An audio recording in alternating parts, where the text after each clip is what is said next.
handling the Division of Revenue and County Allocation of Revenue Act until we are satisfied, Mr. Speaker, that there is need for these 50 new level 3 hospitals and the counties where this distribution will be given. Because we understand, Senator Moses Wetangula has mentioned times without number on this floor, how certain people in their minds, the map of Kenya only revolves around the provinces or the districts where they were born.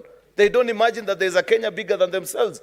And we have seen how they've done with Ministry of Agriculture, where they put some of these funds that you're mentioning, Mr. Speaker, to the utter exclusion of the rest of the country and more deserving cases, Mr. Speaker. I did mention before we went on break that indeed, Mr. Speaker, if President Uhuru Kenyatta believes the speech that he read before the nation on the Jamhuri Day of 12th of December this year, that BBI continues to be a deferred dream, that BBI was all about sending additional resources to our counties, then let him not oppose the proposal of this committee to have 539 billion Kenya shillings go to our counties.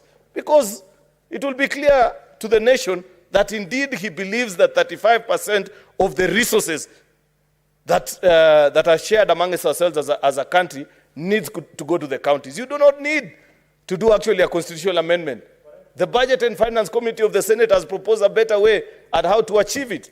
So let us see what will be the reaction of Treasury so that we see whether indeed the President believes in the statements and the things that he has been mentioning in the public. Mr. Speaker, as I draw to a close, debt continues to be a nagging issue. In the moving notes of the chair, and I think even the supporting, when Senator Moses Wetangula was seconding this particular motion, Mr. Speaker, he did mention of our continued struggle with the Treasury just to obtain the debt register. Can you believe it or not, Mr. Speaker, that the Senate of the Republic of Kenya has asked for more than 10 times that Treasury furnishes the House of Parliament with our nation's debt register.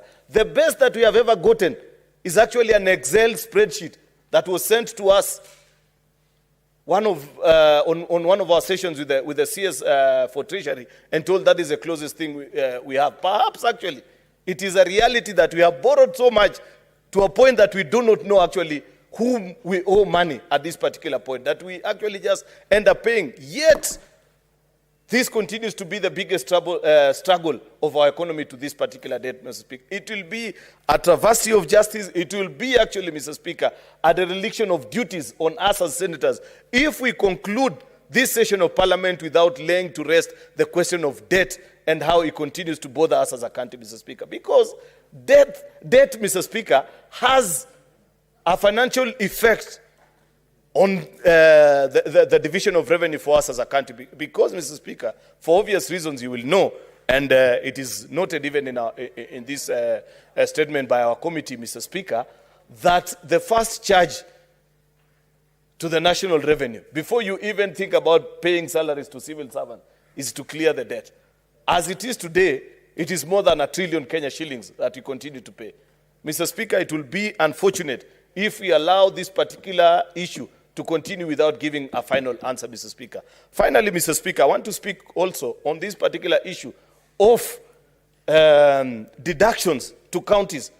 That is a trend that is continuing with Treasury. It began with the least medical equipment. We were not able to answer. You know, Mr. Speaker, even the Chinese, crude as they are, at least they allow us as a country, first of all, to collect revenue, then they deduct, or we send to them actually that which we owe to them. A new trend is emerging at the National Treasury, Mr. Speaker, and this cannot be allowed to ascertain and to obtain as a modus operandi in our country. Senator Moses Kajwang, as a chair of the Evolution Committee, challenge is upon you. You saw yesterday in national media that now there is a proposal that actually the Treasury and NMS will be dealing and transacting directly to the exclusion of Nairobi County government. There is nowhere in our constitution that they envision such an arrangement. At least you must give counties the chance to be able, first of all, to receive the funds and pay your debt. What kind of hurry is this that we see NMS and the kind of things that they are doing, Mr. Speaker? When you read this budget statement, Mr. Speaker, you don't get the sense that this is a broke country. When you see how some of these favored institutions like NMS and the Ministry of Defense, which have now become the popular, government agencies for siphoning out public funds. When you see the things they do around this city, take the example of even this parliament. You all know, Mr. Speaker, that the corridor, the walk path outside of parliament, it was in such a good condition. Yet, out of the excitement or just the desire to pay the makers of these clay things that are displayed outside here, the cabro, clay works, because the companies are known and the people that are known actually have the connections in treasury, they came and removed very good walkways that were serving us. I don't recall any particular senator or member of parliament complaining that they are not able to access their offices in KICC, but just out of the desire to quickly cash out of such fishy deals, Mr. Speaker, then you see funds being channeled. And as if now that is not enough, they have come up with a proposal that from now henceforth, Nairobi County government shall not even be getting the resources so that they for onward transmission to NMS, they'll actually be dealing directly with them. Senator Moses Kajwang, you cannot allow that to obtain at the level of devolution committee. We need to speak to these particular issues because, by and large, Mr. Speaker, corruption still remains to be a nagging issue. It's part and parcel of our struggle as a country. And as colleagues here, we speak, we joke about it, we speak about it in low tones, but I think in the absence, and Senator Moses Wetangula, I heard you speak quite clearly and giving credit saying the president actually is doing a good job leading in this particular war. I hold a particularly different view because many of the promises that he has made in public about handling or slaying the dragon of corruption, none of it has ever come to fruition. He asked Kenyans to give him 21 days to handle the KEMSA COVID billionaires. Up to date, they are walking free. Instead of going after those who looted these public resources, what did they do? They went back to fire sweepers and storemen, the people, ordinary citizens, the people who represented this house, who committed absolutely no foul play in this particular issue, Mr. Speaker. Therefore, Mr. Speaker, I support this report as it is. It is my sincere most hope that as colleagues, we shall not move even an inch or a comma of this particular report. Let us see the seriousness of the government in terms of supporting devolution by living up to the call of the Committee on Finance. Thank you, Mr. Speaker. Senator Kajwang Moses.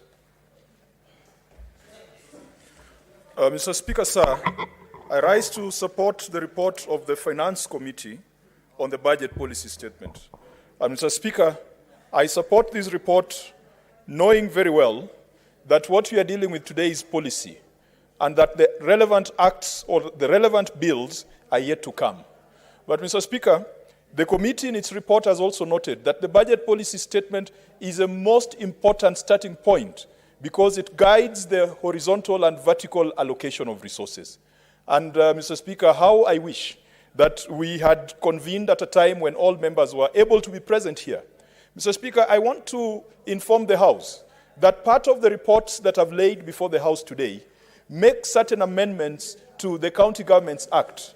Mr. Speaker, the amendments I've proposed is that before the Senate takes a resolution on the budget policy statement, it should be mandatory for a senator and a county governor and the leadership from a county to sit down and review the priorities in that budget statement so that it can inform the decision of the House. Mr. Speaker, the Finance Committee has made certain recommendations here, including additional support for construction of county headquarters.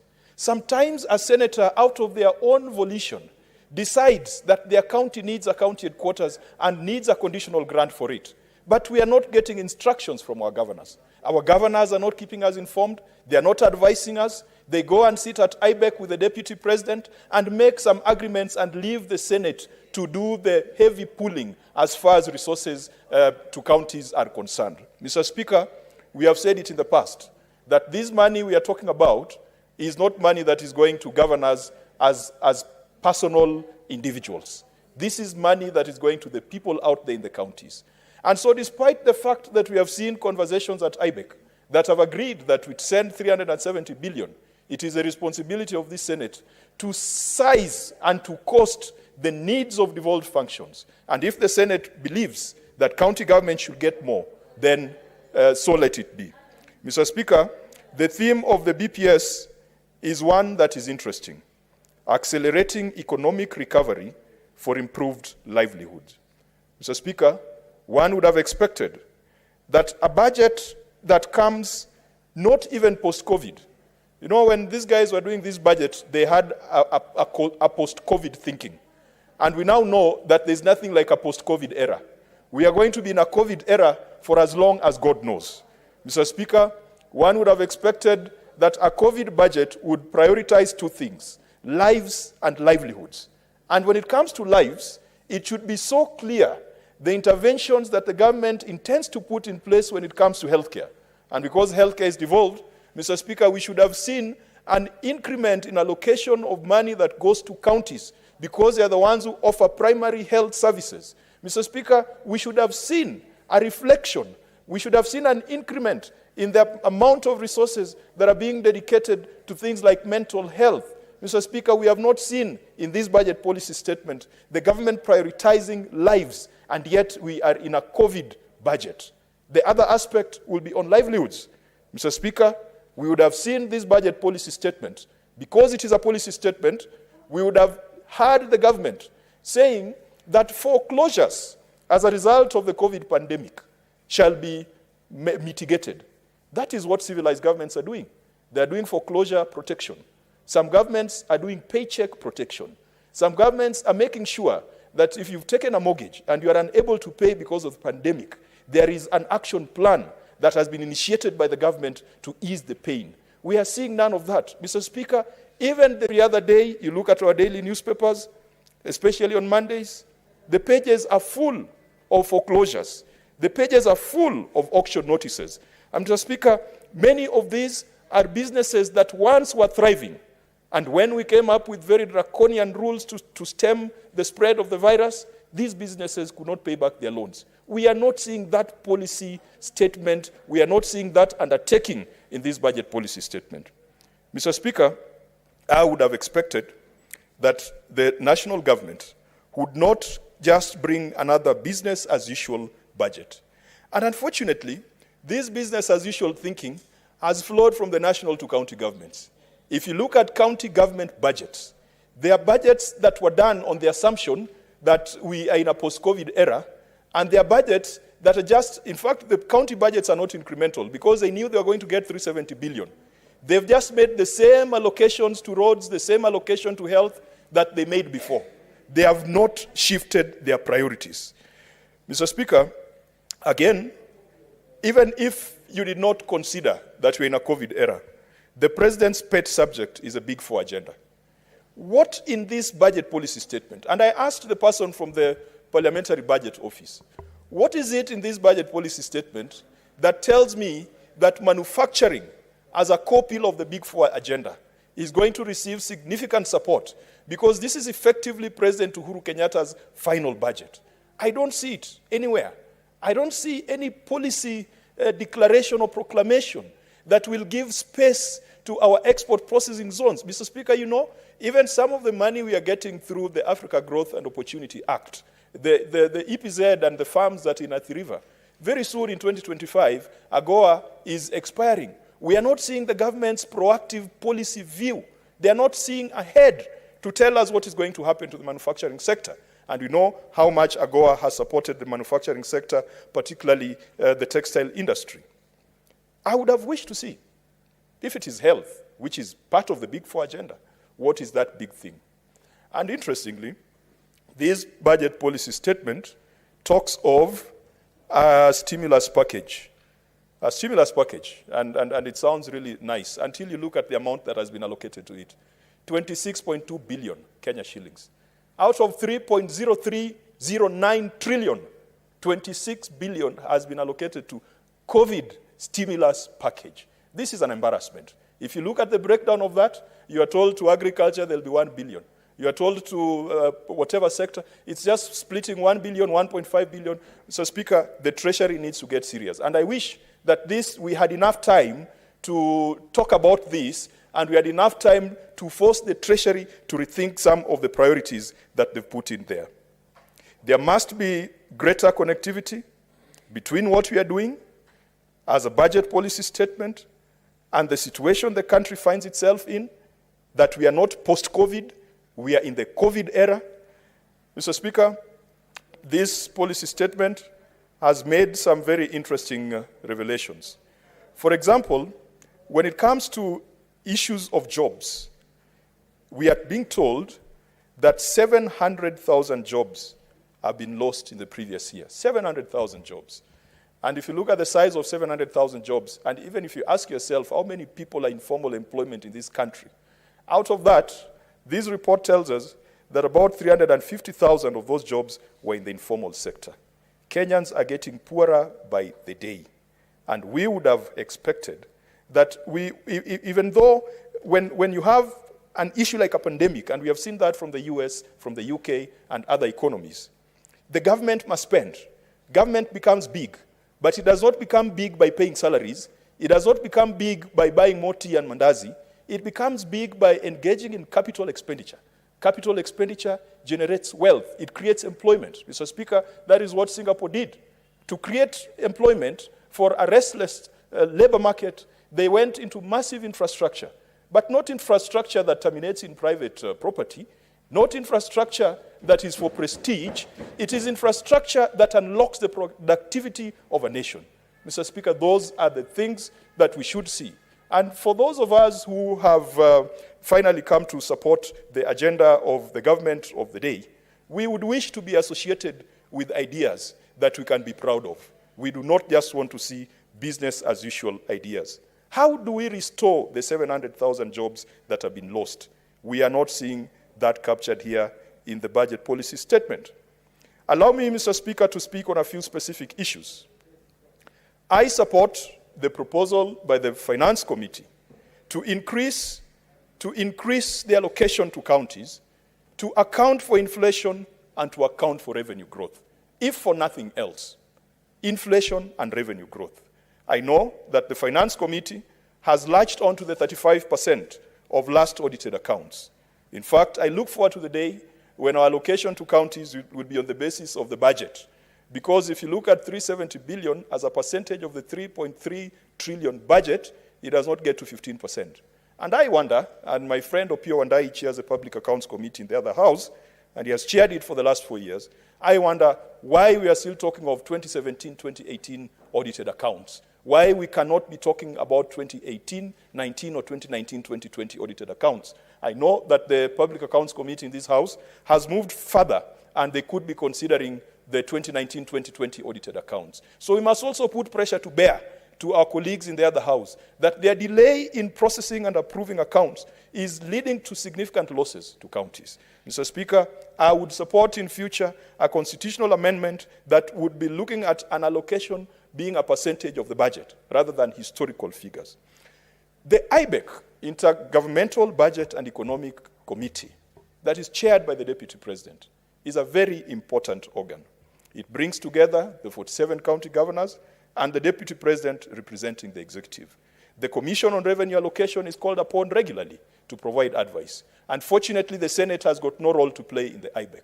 And so whatever it is we learned in the news that the IBEC decided does not bind this Senate, because this Senate has got an express constitutional responsibility to determine allocations to county governments.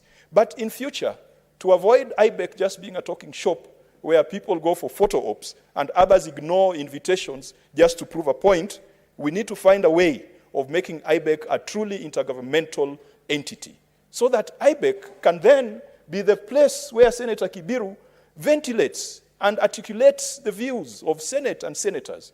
But even before then, Senator Kibiru must get a brief from individual senators on what it is he's going to say at IBEC.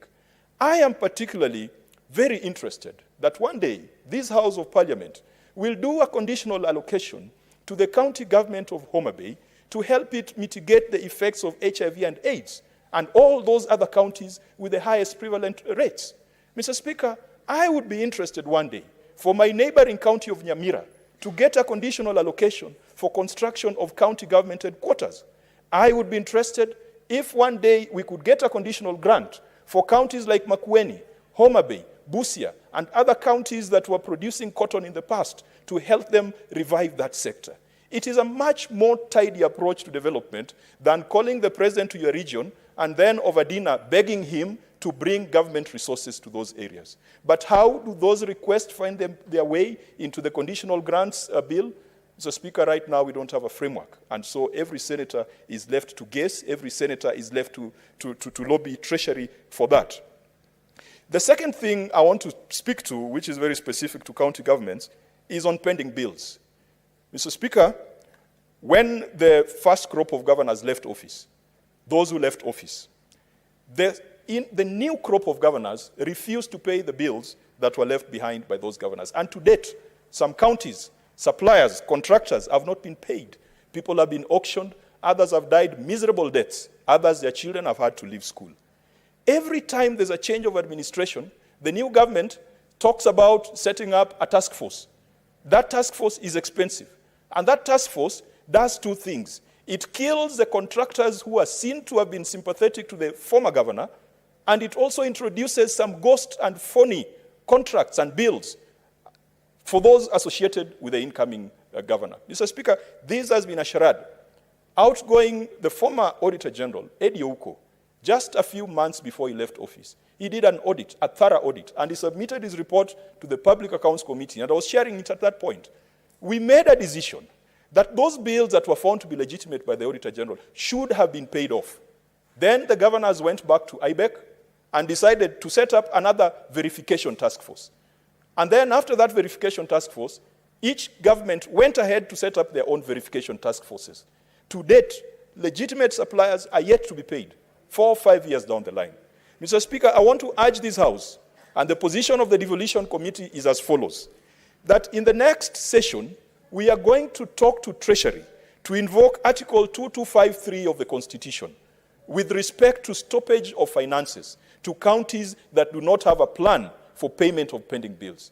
Mr. Speaker, Senator Kibiru brought a motion to this House to that effect, and I do recall that that motion could have been approved by the House, but implementation has not been done. If debt is a first charge on the finances of any public entity, then that huge pending bill that we are seeing in this report must be made to be a first charge. And Mr. Speaker, the sad thing is that even as we advocate that we give county governments more money, it is money that is going to get into that deep, endless hole called pending bills.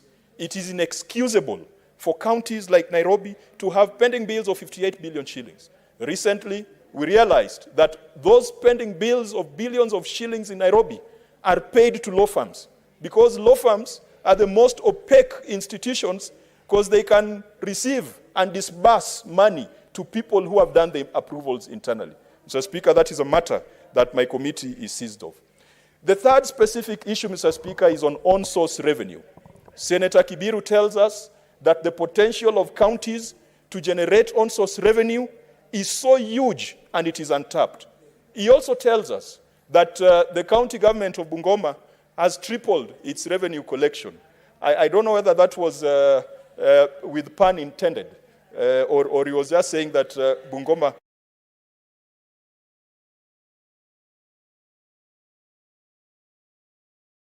Homa Bay, the revenue collection has shrunk to levels below devolution. Mr. Speaker, even as we ask for more money for county governments, we must ensure and we must demand accountability for on-source revenue.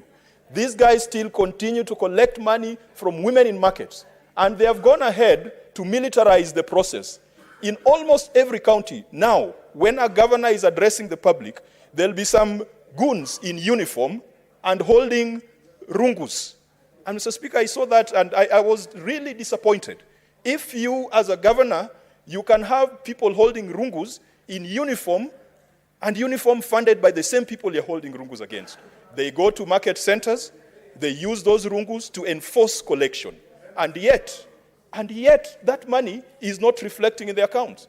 Mr. Speaker, we must demand on-source revenue, automation, full automation of all revenue streams across all county governments. We must demand that accountability and issues of utilization of funds at source must be brought to a stop. And Mr. Speaker, if we can find a way of linking the recommendations of the Public Accounts Committee and the various committees of this House to Article 225 of the Constitution and to Section 94 of the PFM Act that says in the case of persistent breaches of the law and of the Constitution, the CS Treasury, on a resolution of Parliament, can stop transfer of funds. We have enough evidence, Mr. Speaker, to warrant that kind of interaction. Finally, on intergovernmental relations, the allocation to the devolution ministry has shrunk significantly. That looks like the Ministry of Devolution will just be preparing tea and paying salaries. So, Speaker, there is no need to have a cabinet secretary sitting in cabinet and doing nothing, just yawning while the rest of the cabinet secretaries are overworked. If they don't like Keter, let them kick him out and put in someone substantively. There's no need to have Keter as a CS, and then you shrink his budget. If you look at the way that budget has shrunk, Mr. Speaker, you wonder whether that is a budget of a ministry or that is a budget of a department here in Parliament. But I do hope that in that shrinking of budgets, it is not going to affect the Intergovernmental Relations Technical Committee, which has a tough task of verifying assets and liabilities of county governments and defunct local authorities. Mr. Speaker, that is also another gap that many people are willing to prey on. The vehicles that were given to county governments by the Transition Authority, most of them have disappeared. The land that belonged to defunct local authorities, most of them have disappeared and have changed hands. I have seen in this budget policy statement, there is no allocation to the Nairobi Metropolitan Service. And I'm glad that the government has come to the realization that the NMS cannot be a permanent entity. I'm alive to the revelation by Senator Cheriot that there seems to be an agreement where NMS will be dealing directly with Nairobi City County without the involvement of Parliament. If they want to do that, they know what they need to do. Let them make Nairobi Metropolitan Service a county parastatal or a county entity. In that case, then they can deal.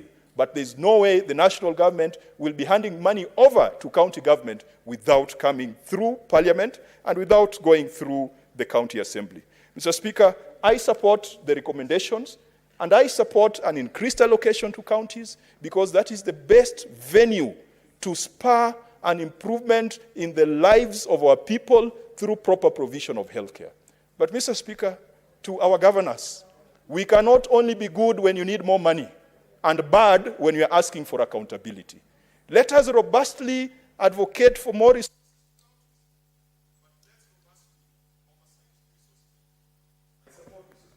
Senator Kipchumba Murkomen.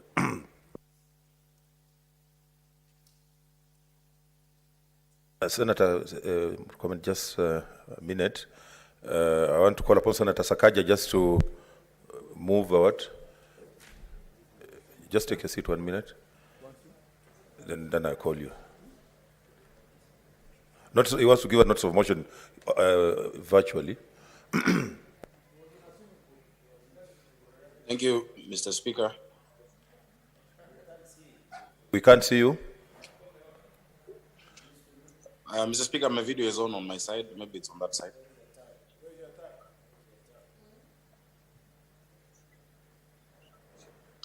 Mr. Speaker, I beg to give notice of the following motion, that the Senate adopts the report of the Standing Committee on Labor and Social Welfare on the status of the new Dandora Stadium in Nairobi City County, laid on the table of the Senate on Thursday, the 2nd of December, 2021. Thank you very much, Mr. Speaker. Okay, thank you. Senator Murkomen. Senator Sakaja, Mr. Speaker, before he appeared there to give notice, I know where he was before he came online, Mr. Speaker, but let me leave it for the discussion. That is irrelevant. Let me leave it for the discussion of the WhatsApp group where we are together.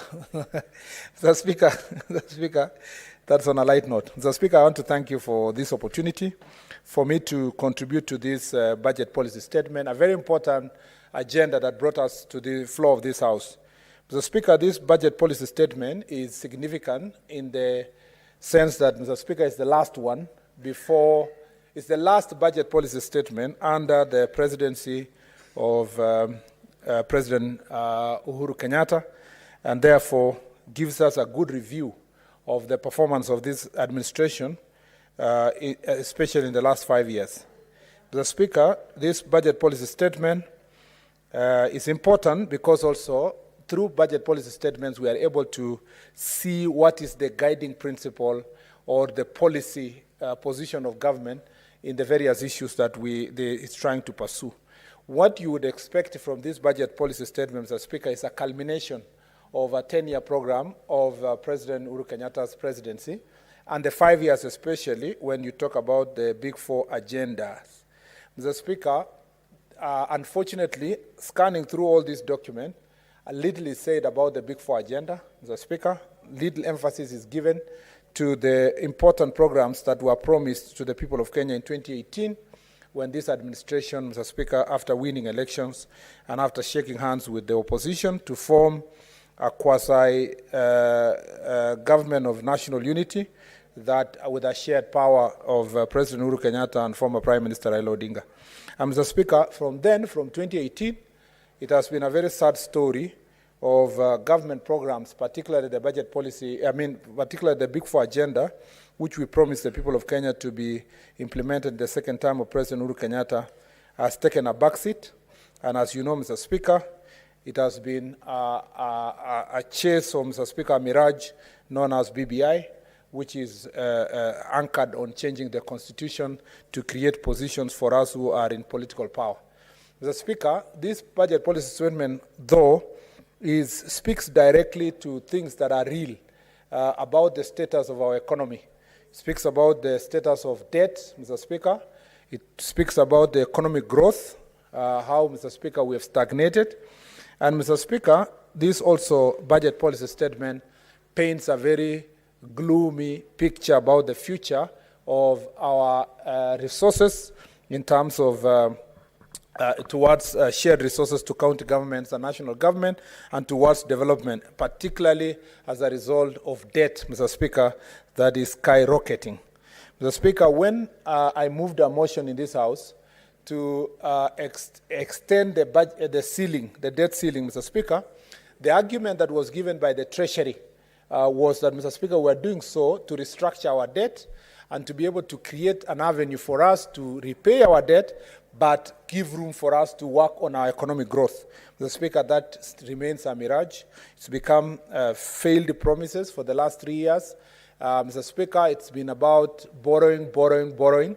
And as Senator Kajwang captured so well, there is nothing wrong with borrowing for capital-intensive projects. In fact, when the American economy was in Great Depression after the First World War and the Great Depression that ensued around 1929 to 1930s, early 1930s, Mr. Speaker, the response of the Roosevelt administration was, Mr. Speaker, to engage in capital-intensive projects, which are the highways built in the United States. And Mr. Speaker, it was important that they engaged in those capital-intensive projects so that they can open up, Mr. Speaker, the trade, interstate commerce in the United States of America and facilitate, therefore, trade among or within the United States among the 50 states. Mr. Speaker, the advantage of also engaging in those capital-intensive projects is that at the time when you are engaging in these projects, you are able to create employment for the many unemployed young people in your country. But the objective of those projects must have an end to it in itself, Mr. Speaker. There must be a linkage between the capital-intensive projects and the economic growth and the market.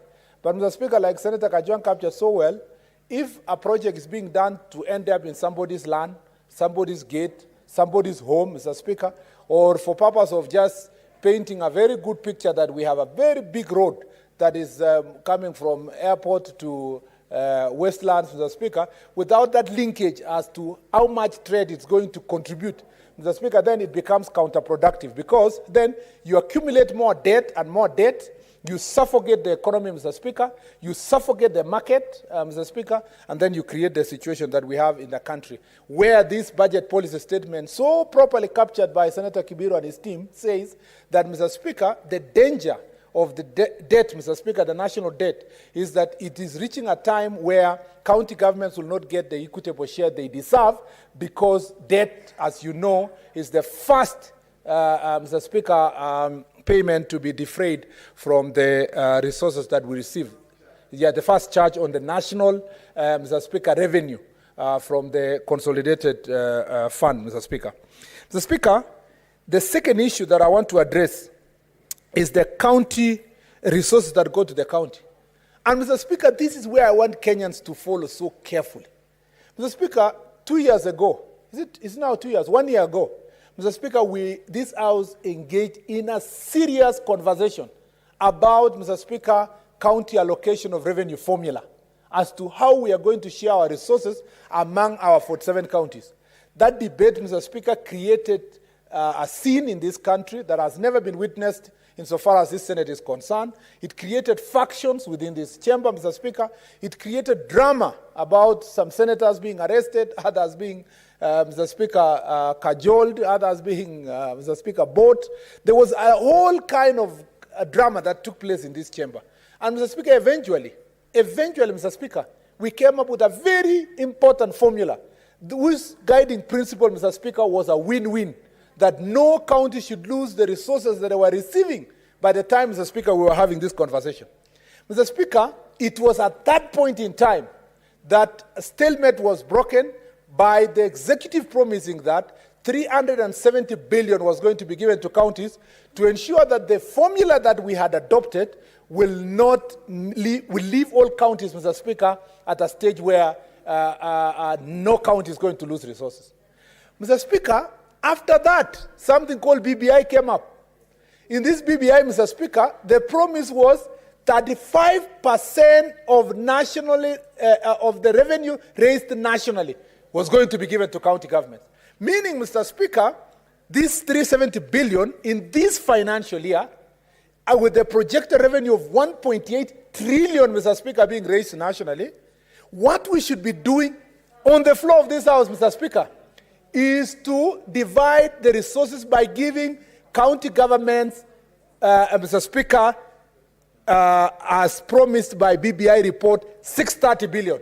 630 billion shillings. Mr. Speaker, what has been done by Senator Kibiru, a great proponent of BBI? What has been done by President Uhuru Kenyatta? He always laments. He has been lamenting up to today. Oh, you know, BBI was to give you more resources.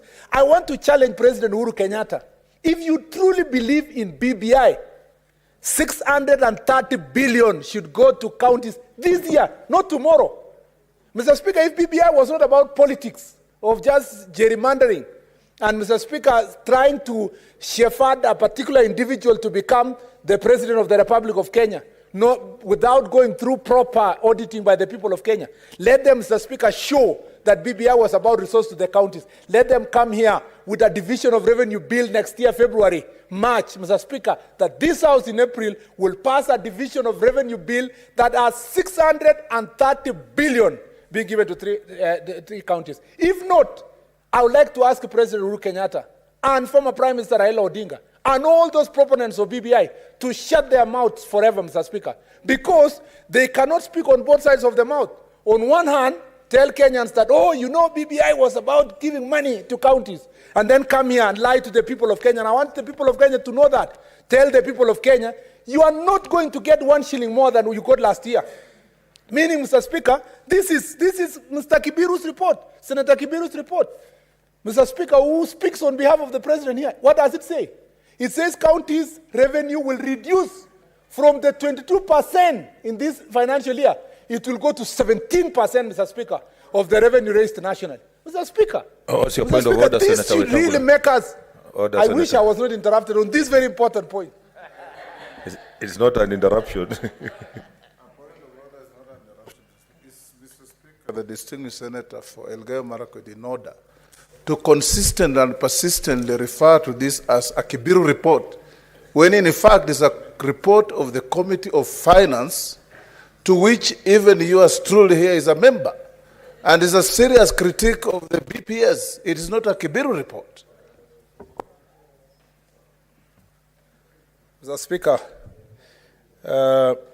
Senator Wetangula was in Parliament when Parliament passed what was called a Mwangale report, Mr. Speaker, or when they talk about There's another point of Omamo report. Doesn't mean, Mr. Speaker, there were no other members. There's a point of order from Senator Kibiru.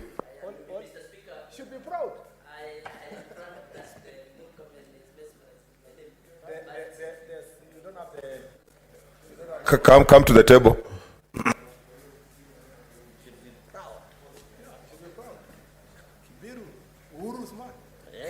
Yes, I don't deny that the president is a good man.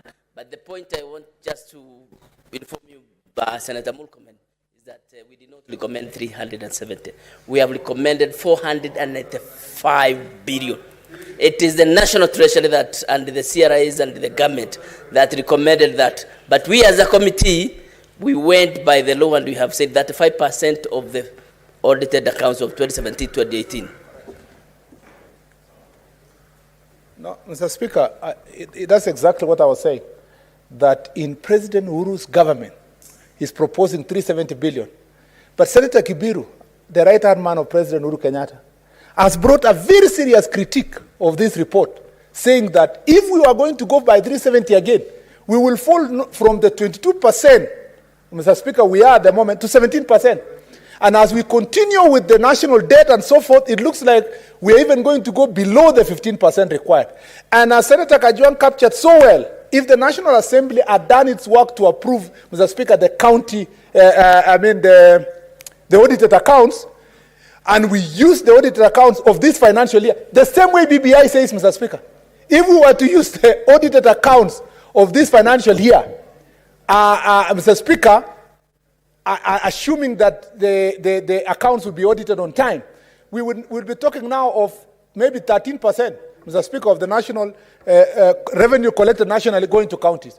What am I trying to say?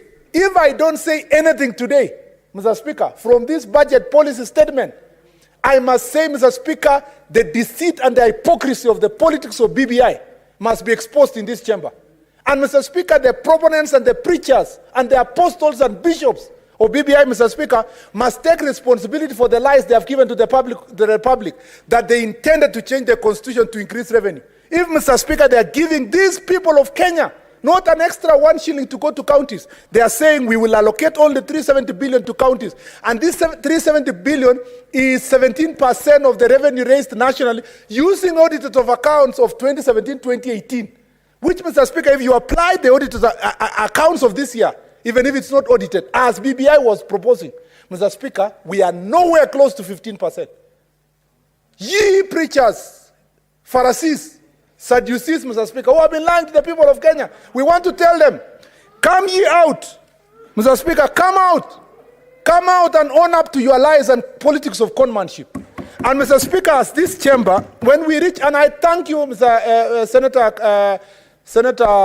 the party leader of Fort Kenya, a man we surely respect, Senator Wetangula, for really capturing this point of 490 There is another point of order. That 490 billion is not Senator enough. Kajwang. Yes. Comment, take your seat. You look like you want to fly or something. Mr. Speaker, Senator Murkomen has consistently used the word liars. And members of this House cannot be accused of being liars. So I don't expect he was referring to members of this House. He could have been referring to people who are not here. Is it in order for him to accuse persons who are not here of dishonesty, knowing very well that they have no right to defend themselves? Mr. Speaker, I am speaking about the Pharisees and Sadducees, Mr. Speaker. I don't know whether Senator Kajwang considers himself one of the Pharisees, Mr. Speaker. Mr. Speaker, they know themselves. They are not in this chamber. In a manner of conversation, I have said, anyone who has promised the people of Kenya that we were going to get 35% of national revenue to the counties, Mr. Speaker, lie to the people of Kenya. Senator Kajwang, what is If, it? Mr. Speaker... There's another... Take your seat, Senator Murkomen. He's making very good arguments, and I really like the line of his argument. But the consistent use of reference to liars, who is that liar? Is it William Ruto? Is it Raila Odinga? Is it Musalia Mudavadi? And Mr. Speaker, if that liar is not in this House, is it in order to accuse persons of lying, of dishonesty, and yet those people are not here and are incapable of defending themselves? What would have been easy for him is not to play around with Pharisees and Sadducees and just withdraw the liar bit. Because if the liars are in this House, Senator Murkomen, if the liars are in this House, then he needs to name them and substantiate. And if the liars are not in this house, then, Mr. Speaker, he cannot accuse people who are incapable of defending themselves. Perhaps he means William Ruto, maybe. But even if it was William Ruto, it is still not proper for him to call someone who's not in this house a liar without substantiation.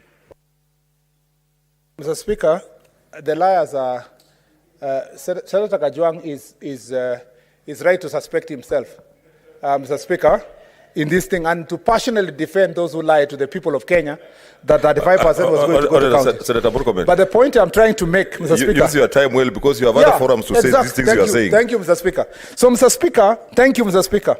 Mr. Speaker, so my point, if I don't make any other point, is to say, Mr. Speaker, if this budget policy statement is not going to lead us, and I thank you, Senator Kibiru, Senator Tangula, Senator Aaron Cheruiyot, and all the other members of the Finance Committee, Senator Mutula Kilonzo and others, who proposed 490 billion, 95 billion.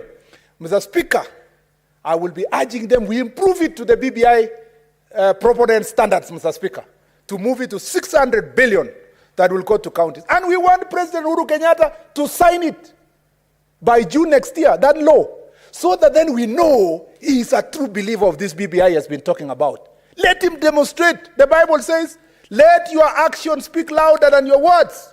Mr. Speaker, speak using your words. Mr. Speaker, I saw the Speaker of the National Assembly the other day berating and accusing, Mr. Speaker, Mr. Speaker, this House and other people who are not in this House about how, Mr. Speaker, they frustrated devolution to have a lot of money. Let Speaker of National Assembly and members of National Assembly, particularly those who voted for BBI, there were very few of them who voted no.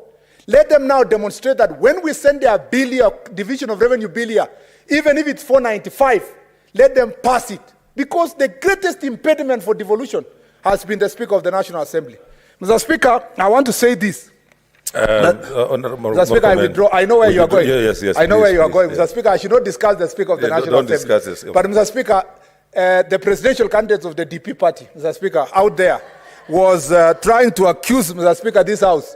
This House has been a great defender, Mr. Speaker, of devolution in this House. And we want to tell DP and their presidential candidate, Mr. Speaker, to demonstrate elsewhere where they serve that, Mr. Speaker, they also believe in devolution the way we believe in devolution in this Senate. You just say DP could be meaning the Deputy President. No, Democratic Party, Mr. Speaker, a very respectable party, which was led by the best president of the Republic, has degenerated nowadays, Mr. Speaker, to a one-man party.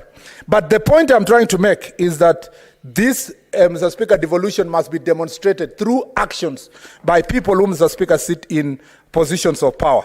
The last thing I'd like to say, Mr. Speaker, is that this budget policy statement, Mr. Speaker, lastly, is the question of conditional grants. Mr. Speaker, the legal framework, I am glad the committee captured this very important fact that, Mr. Speaker, despite the fact that there is a court ruling of 2016 that gave clear ways, Mr. Speaker, of implementation of Article 190 of the Constitution, county governments have never benefited from grants, Mr. Speaker, from national level. Like Senator Kajwang captured, we would like to see these grants, Mr. Speaker, conditional grants going to our counties and our county governments having responsibility, having signed the agreements with the national government on the question of the resources. The last thing, Mr. Speaker, it is shocking. If you go to page 11 of the moving notes of the chair, you will find, Mr. Speaker, the outstanding guaranteed debt of state enterprises, which stands at 157 billion. Of the 157 billion, Mr. Speaker, only one company, Kenya Airways, Mr. Speaker, has been guaranteed by the national government 80 billion, exposing the people of Kenya to this level of debt, Mr. Speaker, for a company that cannot explain exactly what they are doing with this money, Mr. Speaker. It's still down. It has 80 billion, Mr. Speaker, which has borrowed. We don't know who owns the planes. A lot of reports have been done by National Assembly and this House about Kenya Airways. Mr. Speaker, the Kenya Airways remains one of the national, Mr. Speaker, assets that we must, Mr. Speaker, re-audit and to understand who are the beneficiaries of this 80 billion borrowed, Mr. Speaker. Who are these individuals? And I like what Senator Kajwang said. The same way, Senator Kajwang, you say that we don't want the projects that terminate in somebody's land. Mr. Speaker, and I didn't ask you who is that person. It's the same way, Mr. Speaker, I want to say we do not want also, Mr. Speaker, debts of 80 billion. That, Mr. Speaker, if you investigate, the beneficiary is just one individual and his own personal companies and the resources they are going to get. This country must become serious. And Mr. Speaker, after next elections, I pray that some of us who will still come here, will become even more serious in auditing these companies, especially when those people will no longer be in positions of power to protect themselves, Mr. Speaker, and to loot public resources. Especially with this hypocrisy, they have always talked about corruption. We want to tell them after August next year, let's meet in this chamber and investigate these programs when you are not holding the sword of power, and we find out exactly how much of these resources have been looted for individual gain. Mr. Speaker, I really support this report. I congratulate the committee. This is the right reason why we came here. I'm glad, Mr. Speaker, you did not cut time so that all of us can give our points, Mr. Speaker, and I believe we should support the 495 billion, but I pray that we increase another 100 billion, Mr. Speaker, 200 billion to get it to 630 billion, Mr. Speaker, in line with what the Pharisees in BBI had proposed. I thank you, Mr. Speaker.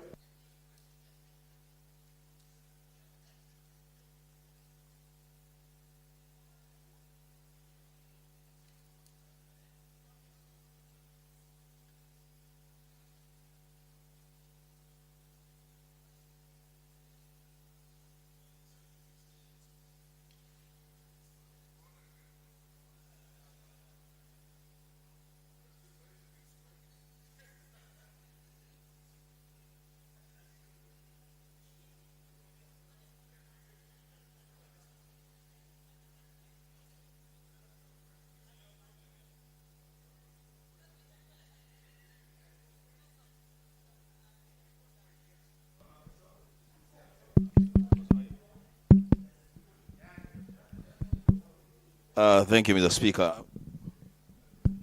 Mr. Speaker, I rise to add my voice to the report of the Standing Committee on Finance and Budget on the 2022 Budget Policy Statement. Mr. Speaker, coming just after Senator Murkomen has waxed very strongly on Pharisees and Sadducees, and he's not even listening to what I'm saying, but the Speaker, I will not walk the path of Pharisees. I will just make a statement on what I think should have happened and has not happened. The Speaker, I thank the committee led by Senator Kibiro for really a job well done. I have taken time to go through the recommendations and the observations, and I think they have really captured a lot of things that will make a lot of sense to a lot of Kenyans, if not all Kenyans. The Speaker, to begin with, I want to address myself to the issue of the 5 policy priorities that have been identified in the 2022 BPS. Speaker, just a rundown of those priorities. They have captured agriculture, they have captured health, social protection, environment, and transport. Speaker, the saying that agriculture is the backbone of our economy, I think is a cliche that as leaders, we must come to a point that we make a decision as to whether we are willing to walk the talk or just drop the conversation. I say this, Mr. Speaker, because yes, it is true, our economy rides largely on agriculture, but there is very little support that either the national government or county governments give to farmers. And it is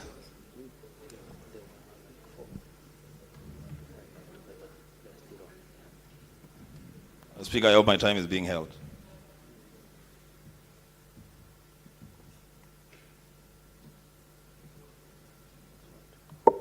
Thank you, Mr. Speaker. So, Mr. Speaker, I was saying that there's so much talk about agriculture being at the center of the growth of our economy, but little support even given to our farmers, by both the national and county governments. Mr. Speaker, in this statement and in the final budget that will come to the floor of the National Assembly and probably we'll also have a bite at it, the Speaker, I'll be urging that we begin to walk the talk in terms of agricultural production, and not just production, Mr. Speaker. Any conversation about agriculture in this country that does not put farm of that conversation, then, Mr. Speaker, it is not a valid conversation. Mr. Speaker, I will be pushing very, very strongly for a situation that in the agriculture sector, we push forward the agenda of a one county, one factory policy. So that at least in every county in this country, we have a factory that does value addition for agricultural produce. That has a spillover effect of not just increasing production, but creating job opportunities for our young people.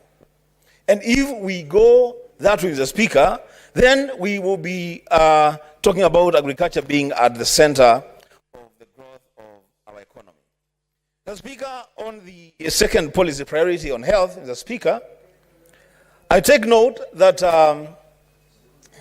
this budget policy statement proposes a very insignificant increase in allocation to the health sector of only 8 billion Kenya shillings. Mr. Speaker, at times it is important to look over our shoulders and across our borders to see what other nations and other economies are doing, especially on matters health, and at such a time as this.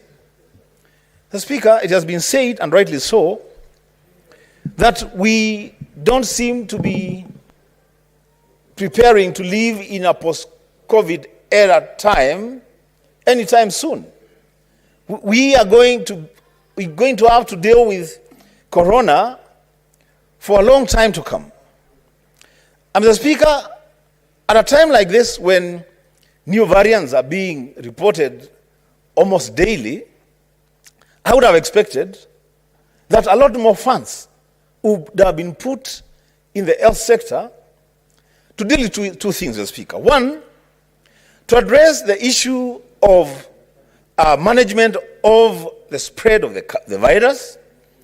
Secondly, Mr. Speaker, as an investment to produce our own vaccines, to put money into science, to put money into research, to produce our own vaccines, and Mr. Speaker, roll them out in our own country, but most importantly, Mr. Speaker, to be in a position to effectively roll out the universal health care program.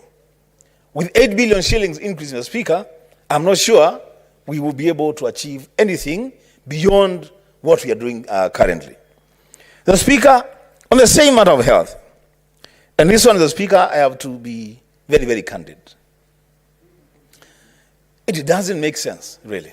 It doesn't make sense to talk about increasing our health facilities by a number, 50 level 3 hospitals across the country. And I keep asking myself, why this preoccupation with numbers, with figures, 50? Why not 10 or 20 or 100 or 300? What research, what is the basis of the number 50? The Speaker, it will be remembered by this House and by all Kenyans that in the BBI conversation that almost divided this country down right the middle, there was talk of an increase of 70 constituencies. You know, this throwing numbers to people, just it will not work, Mr. Speaker. The thing to do is to make sure that a proper SWOT analysis is done and find out which counties need more facilities, which counties will be more comfortable with equipping the existing facilities, which counties will be more comfortable with training medical personnel to handle existing capacity. Mr. Speaker, I think that's the best way to go. But the idea that somebody will just say we will do 50 additional level 3 hospitals across the country, it doesn't make sense, Mr. Speaker. Mr. Speaker, on the issue of social protection, because another policy priority for the BPS, I like that idea, Mr. Speaker, that money is now being set aside, a slight increase being set aside to deal with the elderly in our society. Mr. Speaker, it will be remembered again that yours truly brought a statement on the floor of this House, and initially as a follow-up on a motion that had been brought by Senator Kenywa and seconded by the Senator for Nandi on the issue, Mr. Speaker, of compensation for former councillors. Mr. Speaker, I'm just hoping that Senator Kibiru and his team, as we continue to engage on this matter of the BPS 2022, the money that this government promised former councillors early this year, that the money will be available in the next financial year. The Speaker, I hope that money will be captured under social protection. The Speaker, I would have wanted Senator Kibiru to hear that matter, but Senator Kajwang is engaging him. I thank you, the Speaker. For the benefit of Senator Kibiru, I was saying, the Speaker, that on the issue of social protection, a priority here seems to be given to money, the cash transfers, money for the elderly, which is a good thing. And actually we need to increase that net. But I was saying, the Speaker, that I brought a statement on the floor of this House, which statement was processed by the Labour Committee successfully.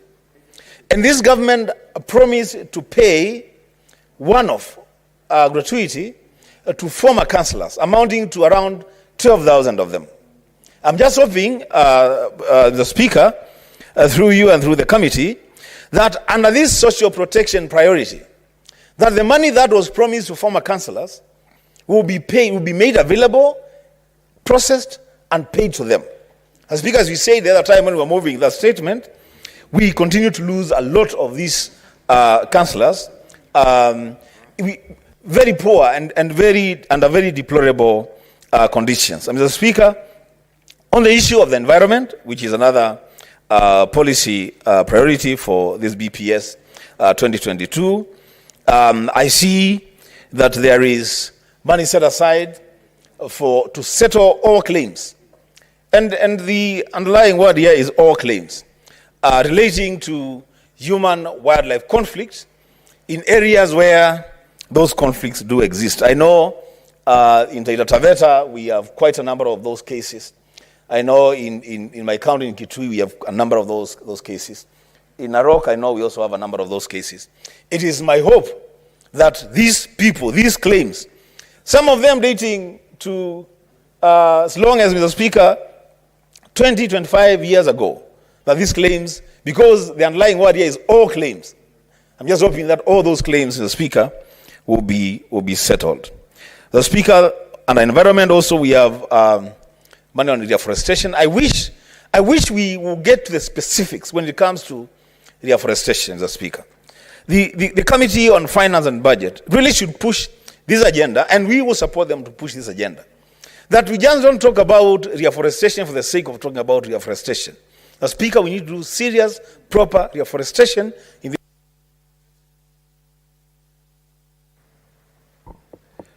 Mr. Speaker, I lost a minute, so thank you, Mr. Speaker. And by so doing, Mr. Speaker, we will be able to protect our water towers, our rivers will start flowing again, and our environment and agriculture will get a major boost. Mr. Speaker, on transport, which is the last policy priority, Mr. Speaker, yes, there's need to improve and increase road network in this country under tarmac. But, Mr. Speaker, I want to specifically deal with an issue here on the road and the infrastructure. Mr. Speaker, 2 weeks ago, my county had the misfortune of losing in one accident more than 30 people when a bus plunged into a river because a drift had broken. Mr. Speaker, if there is one thing that as the senator of Kitui County will be looking up to on this sector, the transport sector, this government has made a commitment that beginning next month, a modern bridge will be erected at Enzio River in Nguni ward of Mwingi Central constituency. The Speaker, if the people of Kitui County don't get anything else, and I'm saying if, because they should get a lot of things, that is one promise that this government has both a legal and a moral obligation to undertake. That bridge, the committee, whatever needs to be done, let it be done. So that bridge is erected and we stop losing lives on Enzio River. Mr. Speaker, on this budget policy statement, there is a matter that has been touched on and I wanted to touch on two issues if time will allow me. Speaker, there is the issue of pending bills. Pending bills, Mr. Speaker. First of all, we agree, and I agree with the report, that the presence of pending bills at any level of government is a demonstration of poor financial management on the part of people charged with the responsibility of fiscal management. Mr. Speaker, we all know that the President has severally pronounced himself on the matter of pending bills. Up to last year, he had given a deadline of December last year that all pending bills should be paid.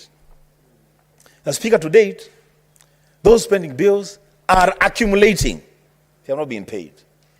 The Speaker, a way must be found to ensure that all pending bills at both levels of government are paid before those levels of government commit funds to new projects.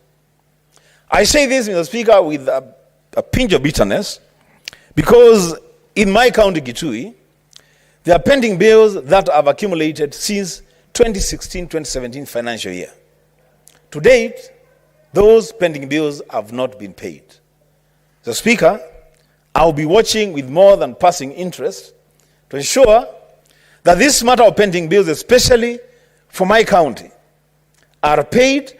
And Mr. Speaker, I think as a Senate, we should come up with a legislation to just ensure that if there are county governments that are pending bills, we don't allow the control of budget to clear expenditure for new projects when people have not been paid money for projects that they have already undertaken.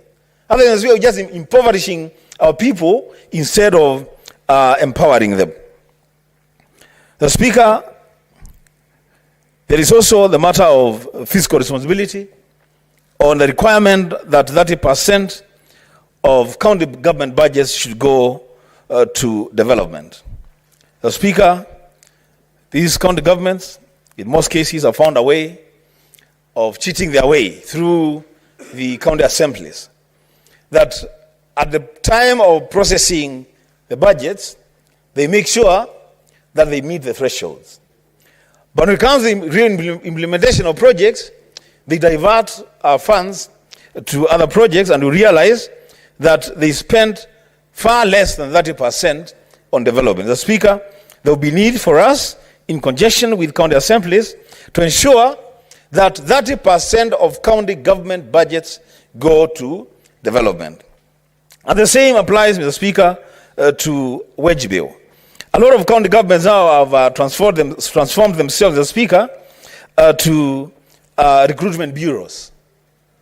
Some of them are spending even over 50% of their revenues on wages. Mr. Speaker, this is a matter that needs to be looked into. Lastly, Mr. Speaker, is the issue of own source revenue. And I think this is where one of the biggest problems in our counties lies. And a problem that this Senate, perhaps the next Senate, should seriously think about how to deal with own source revenue for counties. I say this, Mr. Speaker, because, you know, a lot of these county governments, when they collect their revenues from taxes, local taxes, a lot of them will do two things. One, they will spend money at source, at collection. They'll spend the money, which is against the law. Others, Mr. Speaker, will report. They report less revenues than what they have collected. And so, instead of the ideal situation whereby county governments are supposed to increasingly collect more funds in successive years and relying less on allocations from the national government, we are now seeing a situation, Mr. Speaker, where county governments are collecting less and relying more on national government allocations. Mr. Speaker, lastly, on the issue of the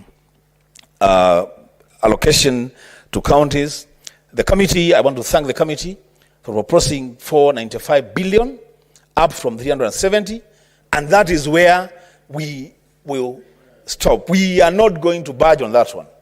We shall insist that counties must receive more than 370 billion Kenya shillings, Mr. Speaker, at least to deal with the issue of inflation. Because if we allow counties to be given 370 billion as proposed, then it means, in real terms, our counties will be having to spend less money in terms of value because of inflation. Mr. Speaker, with those remarks, I support. Senator Charargi.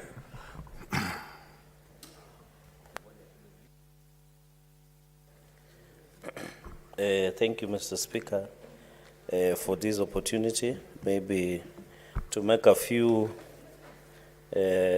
remarks on the committee reports, especially on this important constitutional duty that the Committee of Finance did. Mr. Speaker, I want to agree with them that it is important that even as we struggle with the latest audited accounts, Mr. Speaker, we must ensure that we consistently increase allocation of funds to counties.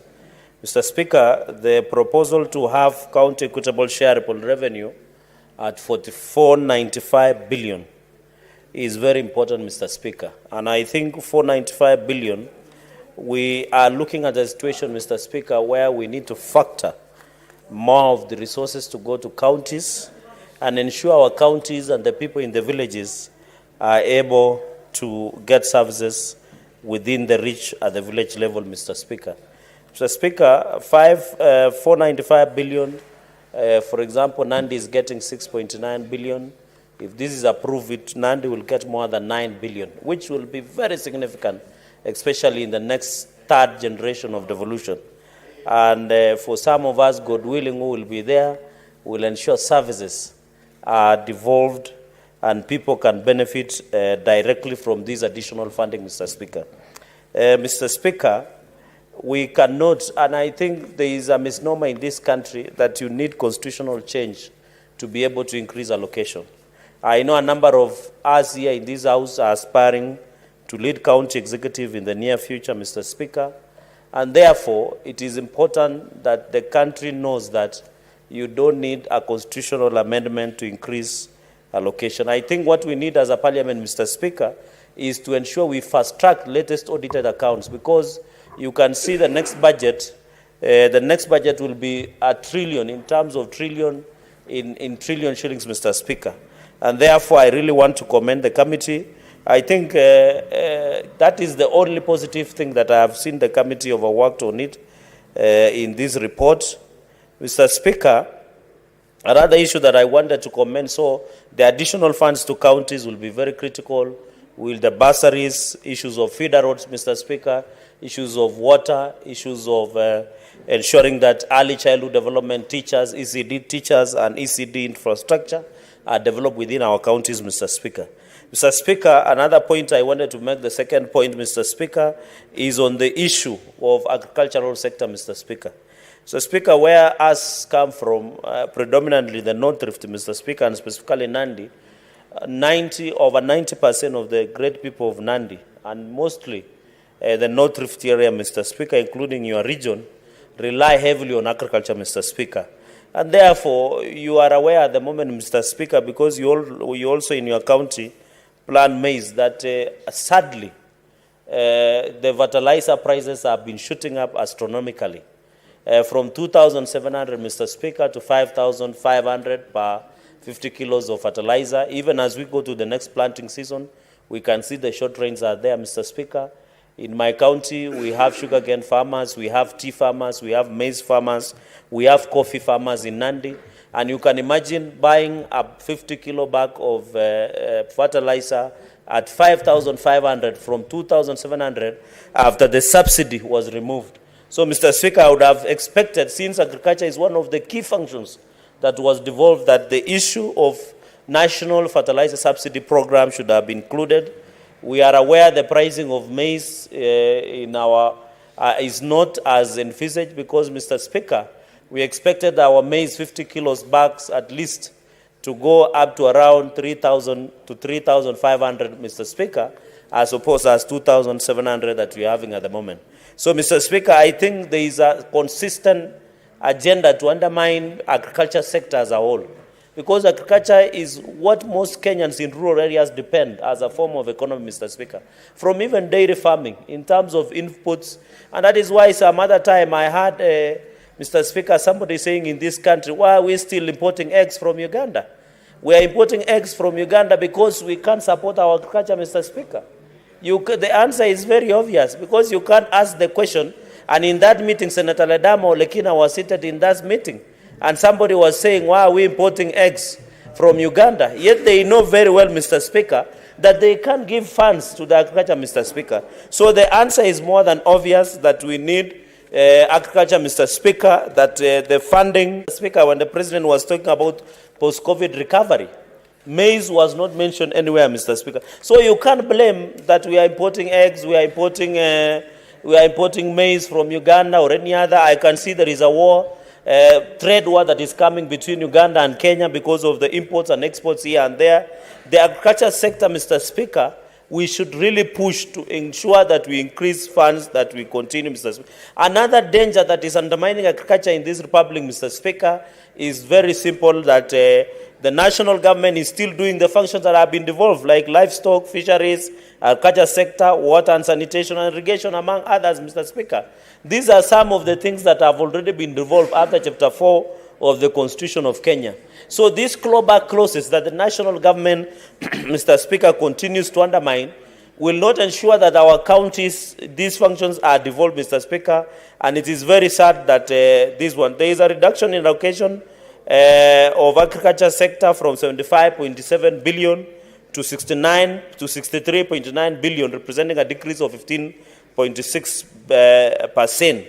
And therefore, Mr. Speaker, we should consistently, because if you are not resource more to the counties and to the counties in terms of agriculture sector, Mr. Speaker, it means our people who largely depend on agro-economy within our structures that we have, Mr. Speaker, it will be very hard, Mr. Speaker, to be able to even provide food.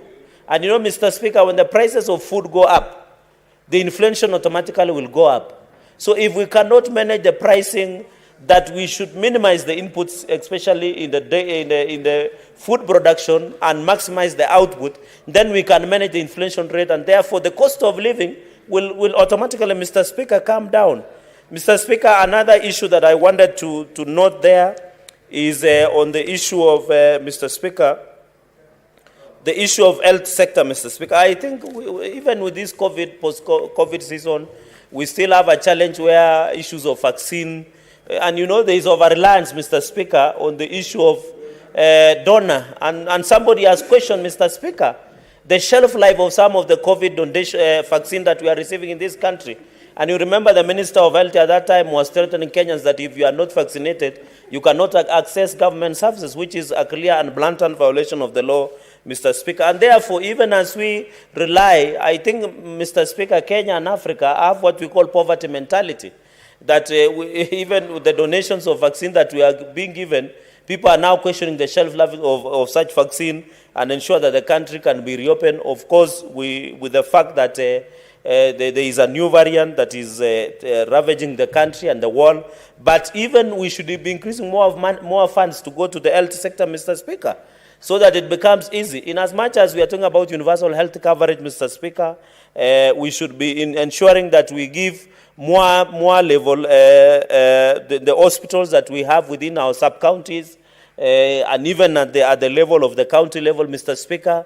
At least we should have at least by region, Mr. Speaker. You can see Moi Teaching and Referral Hospital, and I want to congratulate the management of Moi Teaching and Referral Hospital.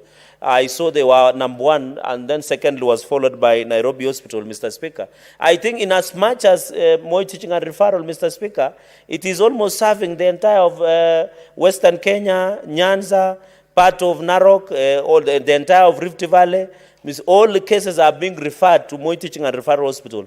But, Mr. Speaker, if we were able to build the referral hospital like Coast General Hospital, ensuring that it's properly functional, we have Kenyatta National Hospital, we have another one, maybe Jaramogi Odinga General Hospital, maybe in Kisumu to serve the Kisii and Luo Nyanza. Mr. Speaker, it would have been very better. So, this means we should allocate more resources. But I think the danger we are talking about, Mr. Speaker, is the clawback clauses, because essentially, Mr. Speaker, the issue of health sector has been largely devolved, Mr. Speaker. On the issue of, I've seen there is an allocation of infrastructure. Of course, I can confirm to you, Mr. Speaker, there was an ambitious program of ensuring that we have infrastructure. But for example, Mr. Speaker, the infrastructure projects within Nandi County, for example, have been stalled, Mr. Speaker. For example, from Kopere all the way to Timborwa, Mr. Speaker, we have one from Chemuswa all the way to Kaptel Danger. We have another one from Kaiboi all the way to Chepterwai to Western Kenya, Mr. Speaker. We have another one that has stalled many of the road and Western Kenya, like the one from Kapsabet, Eldoret, Chavakali, or Kapsabet, Eldoret, Kapsabet, Nandi Hills and Awasi areas. They are very narrow, and therefore, Mr. Speaker, it needs expansion. Most of those projects, Mr. Speaker, especially road infrastructure projects, apart from even water projects, Mr. Speaker, have been stalled.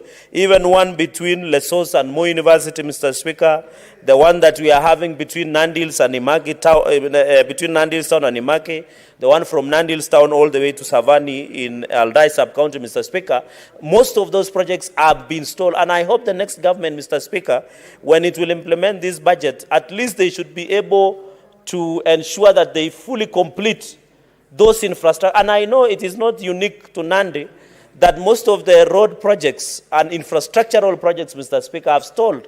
I think the next budget cycle, we should factor in money to ensure that we complete, so that you don't need only to see Gorofa roads only in Nairobi, like the one we are building, the express. Mr. Speaker, I think that goes without saying. Mr. Speaker, the fourth point is on the issue of CBC. I know there is still a big challenge, but I think the junior secondary schools that need to be started, they need support. We saw the national government trying to allocate more, Mr. Speaker, but it goes also in line with the school feeding programs, Mr. Speaker. And I know I don't know this country, Mr. Speaker, because we are being told over 2.5 million Kenyans are facing starvation. I know there are rains, but the point that we need to drive home is that this school feeding program, we need to ensure that the children are kept in school, especially, Mr. Speaker, where they come from, the regions that we know they are facing challenges. But as a country, Mr. Speaker, we are not serious. When you come to the North Rift now, we are like throwing away maize, Mr. Speaker, because of the poor pricing that we are facing. Yet it is shocking, kilometers away from the all the way from Bungoma, where Senator Moses Wetangula represents my county, Senator Professor Margaret Kama represents, and where you also come from. The maize are ready. The prices is very poor, but somewhere in Moyale or somewhere in northern Kenya, a Kenyan is dying because of hunger. It is embarrassing. It is a shame as a country that we must be ashamed that we need to put in place policies, Mr. Speaker, that will ensure that our children are kept to school and we have school feeding programs and increase the funding that we have, Mr. Speaker. Mr. Speaker, I think on UHC, the issue of universal health care, Madam Speaker, not the change on the chair. We want to say that universal health coverage, Mr. Speaker, even in Nandi County, as we talk today, the staff that was hired under UHC are yet, Madam Speaker, to be paid up to today. I think there's a big challenge, Madam Speaker, that we need to look at and ensure. And I want to thank Senator Kibiru's committee for noting this, because there are many young people that working under UHC that are yet to be paid. But the UHC and universal health coverage should be more like is it the NHS of the Britain and even in the US. I think Senator Ledama can be in the position to know much more, because he has lived in an efficient system, and like us, we are used into an inefficient and effective system, Mr. Speaker. Mr. Speaker, another point that I wanted to note is the Public Debt Management Office. We are being told the word on the corridors of parliament or the corridors of power. I see some newspapers write corridors of power, that there is an attempt to increase the public debt ceiling to 9 trillion. I'm happy, I'm among the few senators, including Senator Enoch Wambua, that we refused at that point to vote for the increase of public debt. And you can see our wisdom. You know, many people imagine that we are anti-government, we were being rude, we were not being sensitive.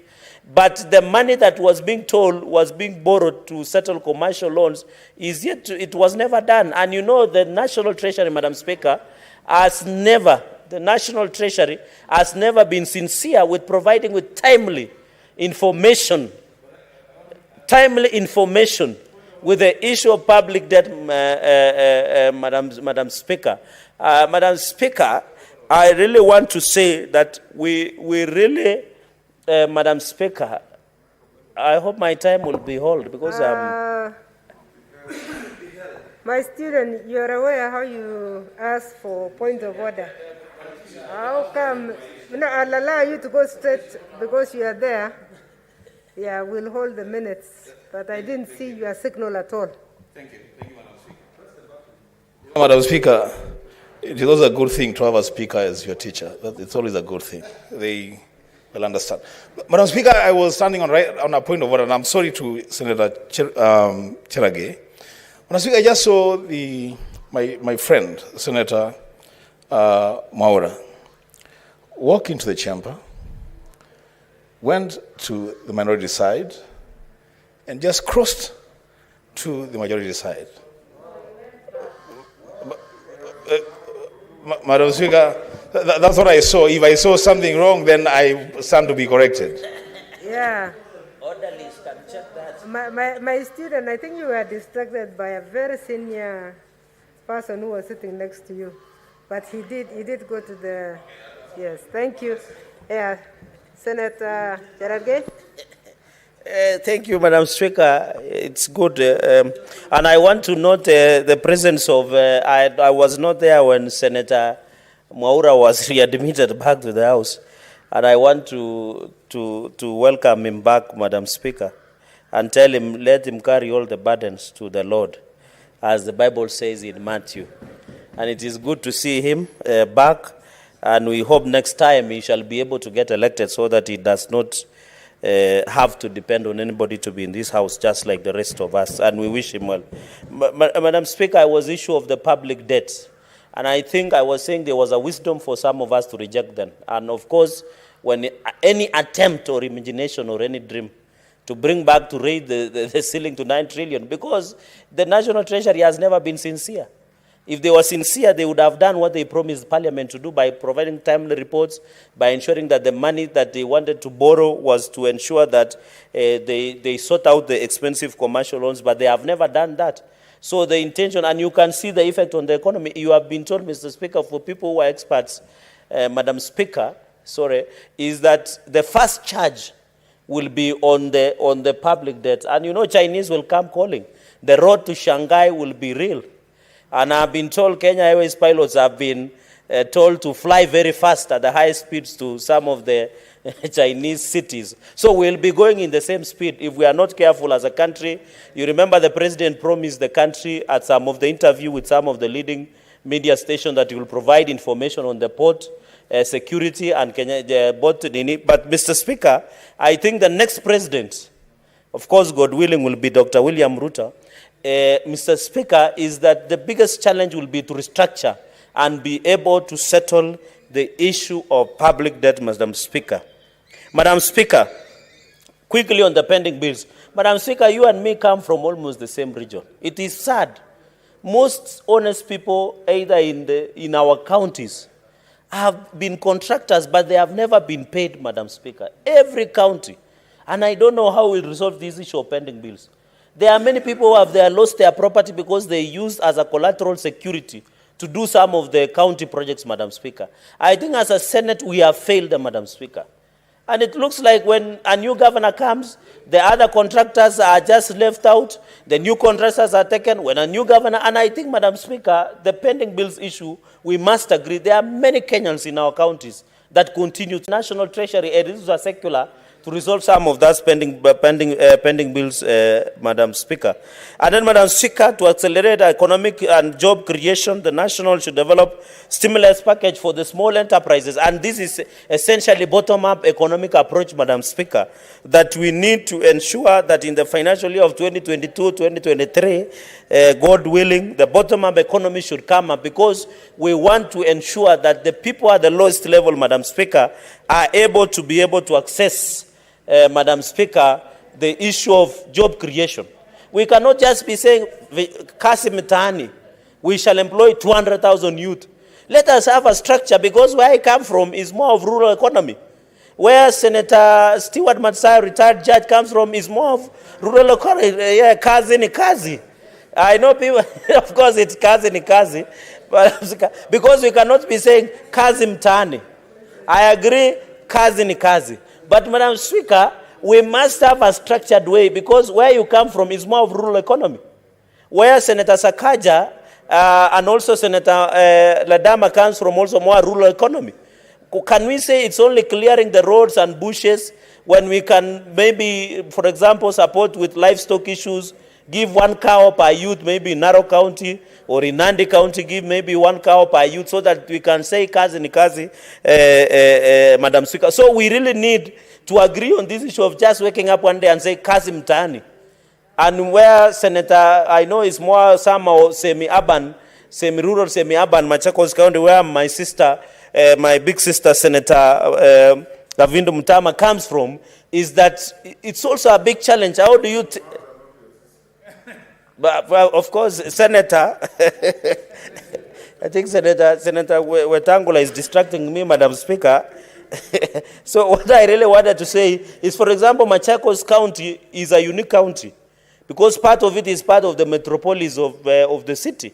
So how do you address as far as to the other side, Madam Speaker? Madam Speaker, I really want to say that we must agree, but finally, Madam Speaker, finally, is on the issue of medical equipment supplies. This continues to be a public ripoff. And I don't know why it exists here. Because we had put a zero last time, Madam Speaker. This medical equipment I can see now is 5.2 billion. And the report that was tabled, I don't know, I can't see any member that was here, Madam Speaker. 1 minute only. 1 minute so that I can finish the trail of thought, kindly. Can you finish? Yeah, thank you, my neighbor. So, Madam Speaker, I really want to say in one second that there was a report that was tabled before the Senate, Madam Speaker, that said this scheme was a public ripoff. Why are we still supporting it, Madam Speaker? Therefore, Madam Speaker, I therefore oppose and reject this report in totality. Thank you, Madam Speaker. Thank you, Senator. Senator Matsayo Stewart Mochiro.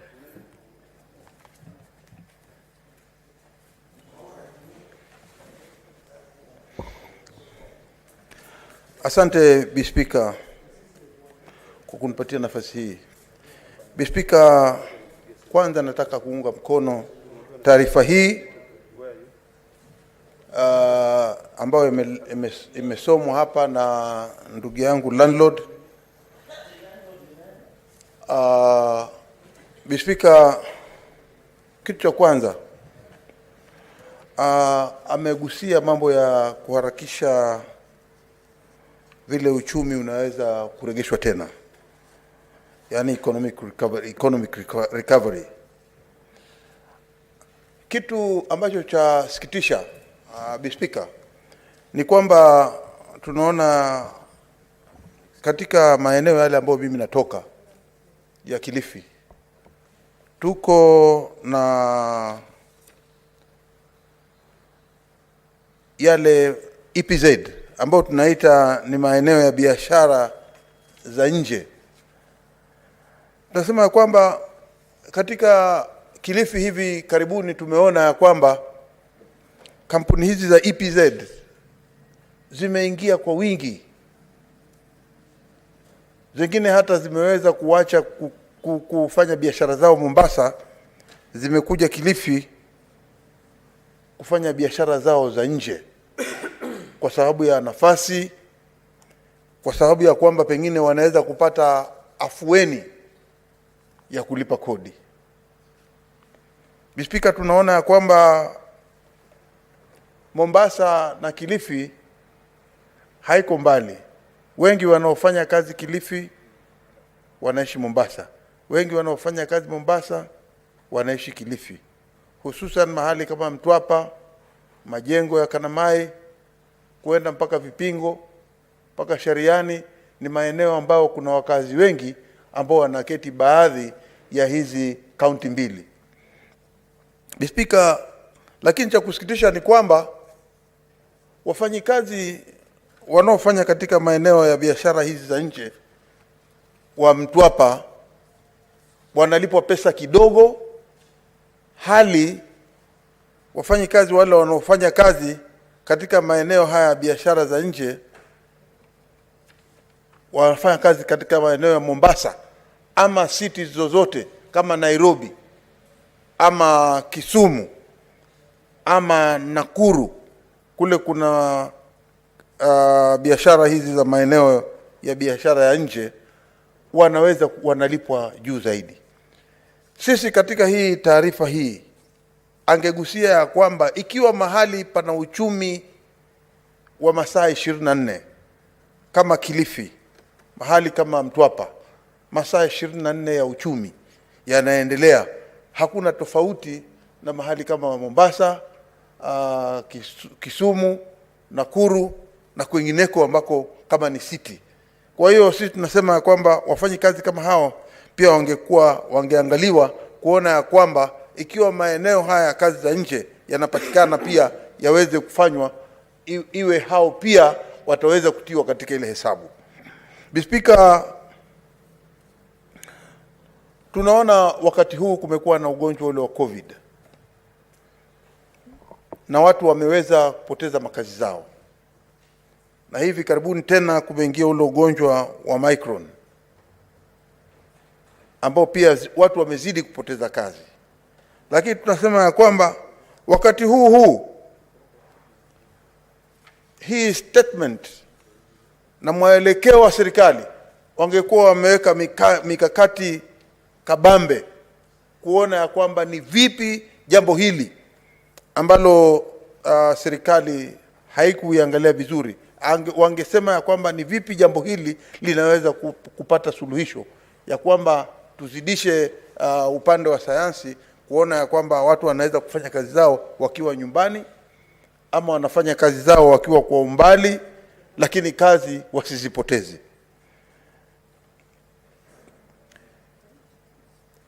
Speaker, tukija kwa upande wa pesa ambazo zinakwenda katika serikali zetu za mashinani, tunaona ya kwamba bidii ama juhudi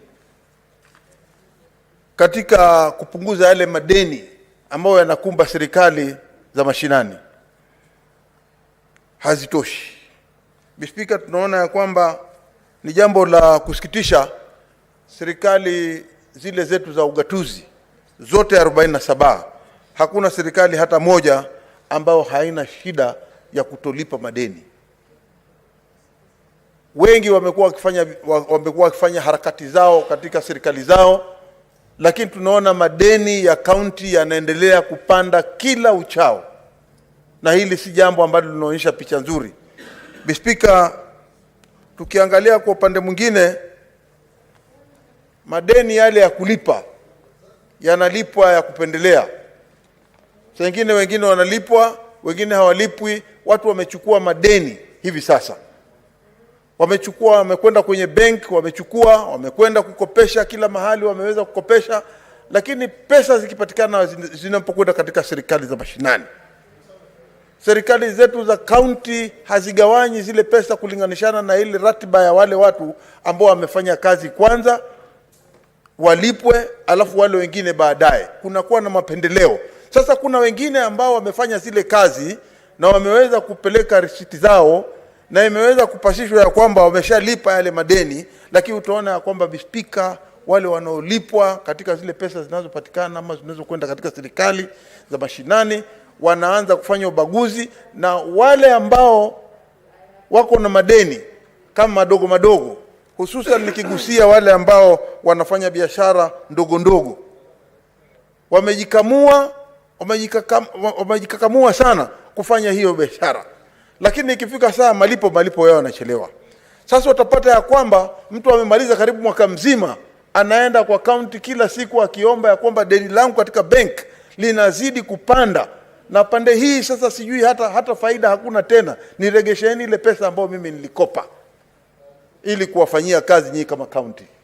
Kwa hiyo tunasema kwamba jambo kama hilo ni muhimu pia lingekuwa liko hapa kwamba lizingatiwe zaidi, ya kwamba wale wanaofanya kazi wanaofanya biashara na county wa kwanza walipo kwanza, watakao kuja baadaye walipo baadaye, badala ya kufanya mambo ya upendeleo. Speaker,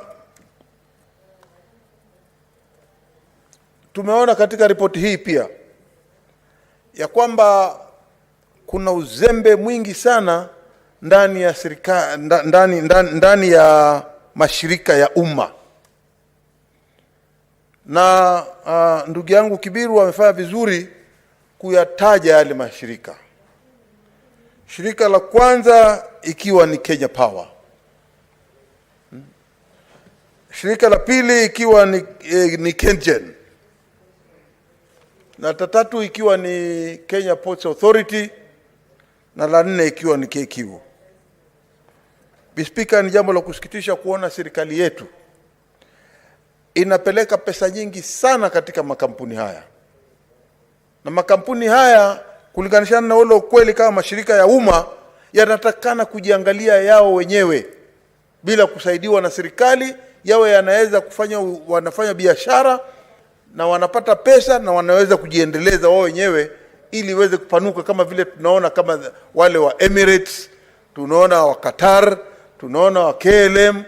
Haya ni mashirika ambayo yako kwa serikali zao, lakini yako independent, yako huru na serikali. Lakini hapa utaona ya kwamba shirika kama la Kenya Airways, shirika la Kenya Airways linasikitisha kwa sababu ni shirika letu la ndege, ndio tunalipenda, ndio tunalitumia sana sisi waheshimiwa hapa, lakini utaona kwamba Kenya Airways iko ghali sana, bei yake iko juu sana, huduma zake si mbaya, lakini utaona kwamba ikiwa huduma zenu zitakuwa si mbaya, lakini zile charges zinazotaja ama kile kima ambacho watu wanasafiria wanalipa kitakuwa juu kuliko wengine, utaona sasa Kenya Airways wanaanza kupoteza biashara, kwa sababu sasa kama katika Kenya sasa tuko na kama 748, wako wale Jambo, wako Skyward, wako na wengineo ambao wanafanya biashara kama hiyo ambao Kenya Airways wanafanya. Kwa hiyo sisi tunasema tu ya kwamba uzembe ambao unatokea ndani ya Kenya Airways ni lazima urekebishwe ili shirika hili liweze kushindana na hata ndege za mataifa mengine.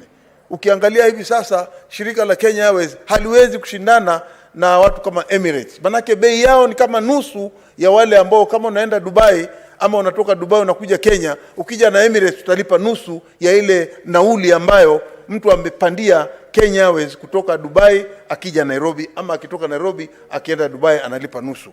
Hiyo tunasema ya kwamba ni lazima iangaliwe. Shirika kama la KPA si shirika ambalo saa hizi lingekuwa liko na madeni. Shirika la KPA katika ulimwengu wote, Speaker, tunaona mashirika yote ambayo yanafanya ya port, hata ukienda katika Singapore port, ukienda Dubai port, hao kwanza ndio wana support serikali. Lakini ni vipi sisi leo tukiona ya kwamba serikali lazima iende itie mkono iangalie vile inaweza kusaidia KPA? Ni kwa sababu ya uzembe na ufisadi kule. Speaker, la mwisho ambalo ningependelea kulitaja pia ni kwamba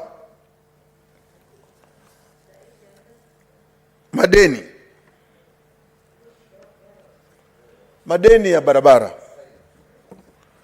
Sisi katika kaunti ya Kilifi watu wamejaribu, serikali imejaribu kufanya barabara kisawa katika ule uwezo walio nao. Lakini tukija katika serikali ya kitaifa, tunasema ya kwamba ni jukumu la serikali kuona ya kwamba wanatengezea wananchi barabara ili waweze kuongeza biashara na kuongeza uchumi, hususan kwa wale wafanye biashara. Mara nyingi sana utaona ya kwamba ikiwa serikali inafikiria kutengeza barabara yake ndani ya pwani, pahali popote pale inapofikiria kutengeza ile bahari barabara, kitu cha kwanza kinachokuja kwenye akili ya mtu aliye ndani ya serikali ni kwamba tunatengeza barabara ya kusaidia watalii. Sisi tumechoka na hii habari ya kwamba ukifikiria habari ya kwenda coast, ama ukifikiria habari ya Mombasa, Kwale, Kilifi, Taita, Lamu, Tana River, unafikiria utalii. Lakini usisahau kwamba kule kuna binadamu. Maeneo ya pwani si maeneo ya utalii peke yake. Maeneo ya pwani sio mbuga za nyika za kwamba zinaishi wanyama. Kwa hiyo tunataka heshima ifanywe ya kwamba ikiwa wewe unaketi kule pwani na mtu anataka, na serikali imefikiria, imetafakari kutengeza barabara, watengeze barabara kwa sababu wanajua kuna wakulima, kuna wafanyi biashara, kuna watu wanaishi kule, kuna maskuli, kila kitu kiko kule. Lakini tunaona kwamba hapo pande wa barabara serikali imekaba pesa kidogo, manake uhaba wa barabara njema zinazopatikana ndani ya Kilifi County ama katika pwani haziko. Hivi juzi tayari, Speaker, tumepoteza watu 18 katika accident iliyotokea ya matatu, mahali ambapo tusingepoteza watu kama hao. Kwa hiyo tunasema ya kwamba watu wanaoishi kule pia wanahitaji huduma za serikali. Watu wa Kilifi wanahitaji huduma za serikali ili wapate barabara nzuri, na halafu tusiwe na maajali yanayotokea barabarani na kuweza kupoteza maisha ya wapendwa wetu. Speaker, nataka kusema kwamba la mwisho ni kwamba ndugu yangu landlord ameleta ripoti yake hii, na mimi naunga mkono kwa sababu ni ripoti safi, ni ripoti imetupatia nafasi ya kuangalia viegezo vile ambavyo tunaweza kuongeza uchumi. Asante Speaker.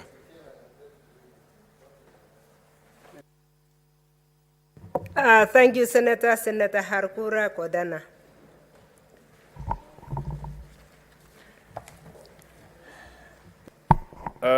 Thank you, Madam Speaker, for giving me this opportunity to contribute to this debate on this motion on the Finance and Budget Committee on the Budget Policy Statement 2022. Madam Speaker, this House has been involved in the discussion with this budget policy statement for a long time, since the inception of the Second Senate. But one question I've been asking myself is this an academic exercise, or we're actually contributing anything to the budget-making process? Because we have been discussing year in, year out this issue, and I don't think our views have been taken. Treasury does not consider what comes from Parliament, much less what comes from Senate, because they know once they prepare the budget, it doesn't come to us. So sometimes I wonder whether we are doing an academic exercise or we're actually affecting the budget-making process, because if you look at the PFM Act, Section 25 is very clear. It talks of that the resolution of Parliament on the budget policy statement should inform the preparation of the annual estimate, the budget. But is that actually the case? And because from here, my expectation is that our mandate here as the Senate is to make sure that we look at the impact of this budget policy statement on the counties, basically on devolution, on the proposed revenue. We have to check. Then we have to communicate our position on the division of revenue, and then by extension, the county allocation of revenue, which are actually generated from this process. Madam Speaker, assuming that what we are discussing here will have any impact on the budget-making process, because it has not had it before, the budget estimate for this year has shown an increase of about 9.2%, from 3 billion to 3.3. But if you look at what we have gone through, it's very clear that we should look at the times we are living in, and we should not have had this kind of budget increase, because what it basically will mean is just that we are going to borrow more. Last time, the revenue collected, if we look at what is estimated here, we are estimating about 2.14 ordinary revenue against what is actually projected of 1.9. So even what is given in the budget policy statement is not realistic. It's not even in line with the estimates which are there. But that will mean that there will be more tax on Kenyans, because that will be the other way of raising it.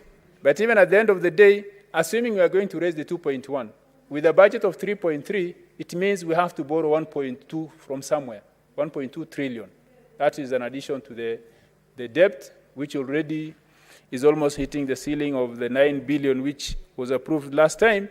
And I'd also like to comment, as my colleagues have earlier done, that the reason why Parliament approved the increasement of that ceiling is to allow the government to borrow and retire the expensive, mainly the local component of the debt, so that we can have the long-term ones, the ones which are done, the international ones which are done at a minimum rate of about 1 to 3%, so that we can concentrate, and even we can even structure those ones so that we can delay the payment. But from what the committee has come up after engaging the stakeholders, nothing has been done. We even hear cases of borrowing from international organizations from countries like Germany at 19%. That's what was being said by committee members today. That shows we are even borrowing even more than the rate we borrow locally, while that was not the reason why we have increased that ceiling. If you look at the budget also, the report says that there is a reduction in the contribution of export to GDP, which means we are concentrating more on consumption than even production. And we put more money, because the argument has been, yes, we can raise the budget, we can finance the sectors of this government which will generate more income, but it's all consumption, it's all going to government departments and sectors which are mainly consumption, so there will be no increase in production. So there will be no any benefit from it. And Madam Speaker, the issues here in this report which are clear is that the incidence or the issue of high domestic borrowing will affect the access of local businesses to credit, because banks will favor lending the government than the local businesses. That will mean less capital available to the local investors to generate or to improve the economy, which means the government, what it's doing is actually against the idea of improving the economy in the first place. The other one is the issue of the high budget deficit of about 1.16, which will result in more borrowing, which will result in more taxation, which is not what we intend to do to put more pressure on Kenyans, because they are the most taxed people. And the main other issue which the committee has raised is the issue of the county allocations, where the budget policy statement talks of 370 billion, which is the same as last year's allocation.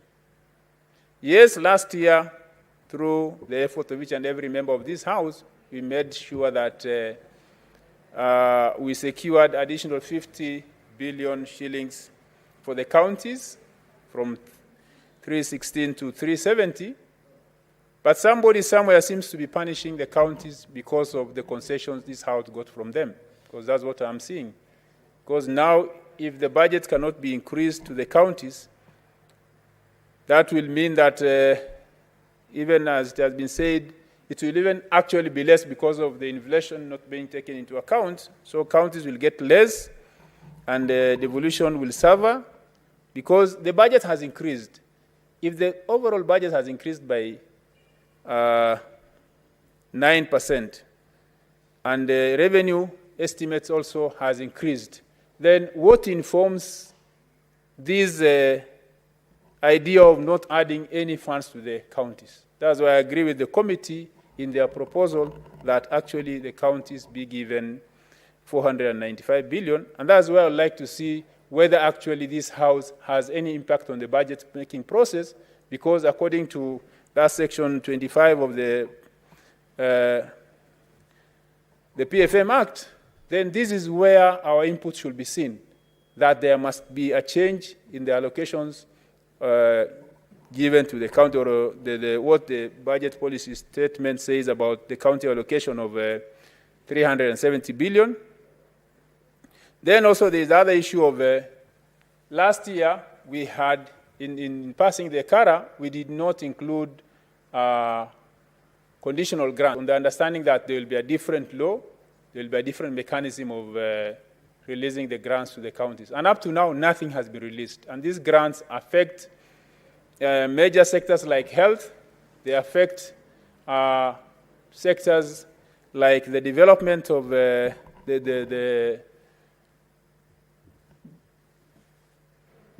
for example, the Kenya Urban Support Program, which actually was used to develop the urban or the county headquarters in some areas, and that has not been released.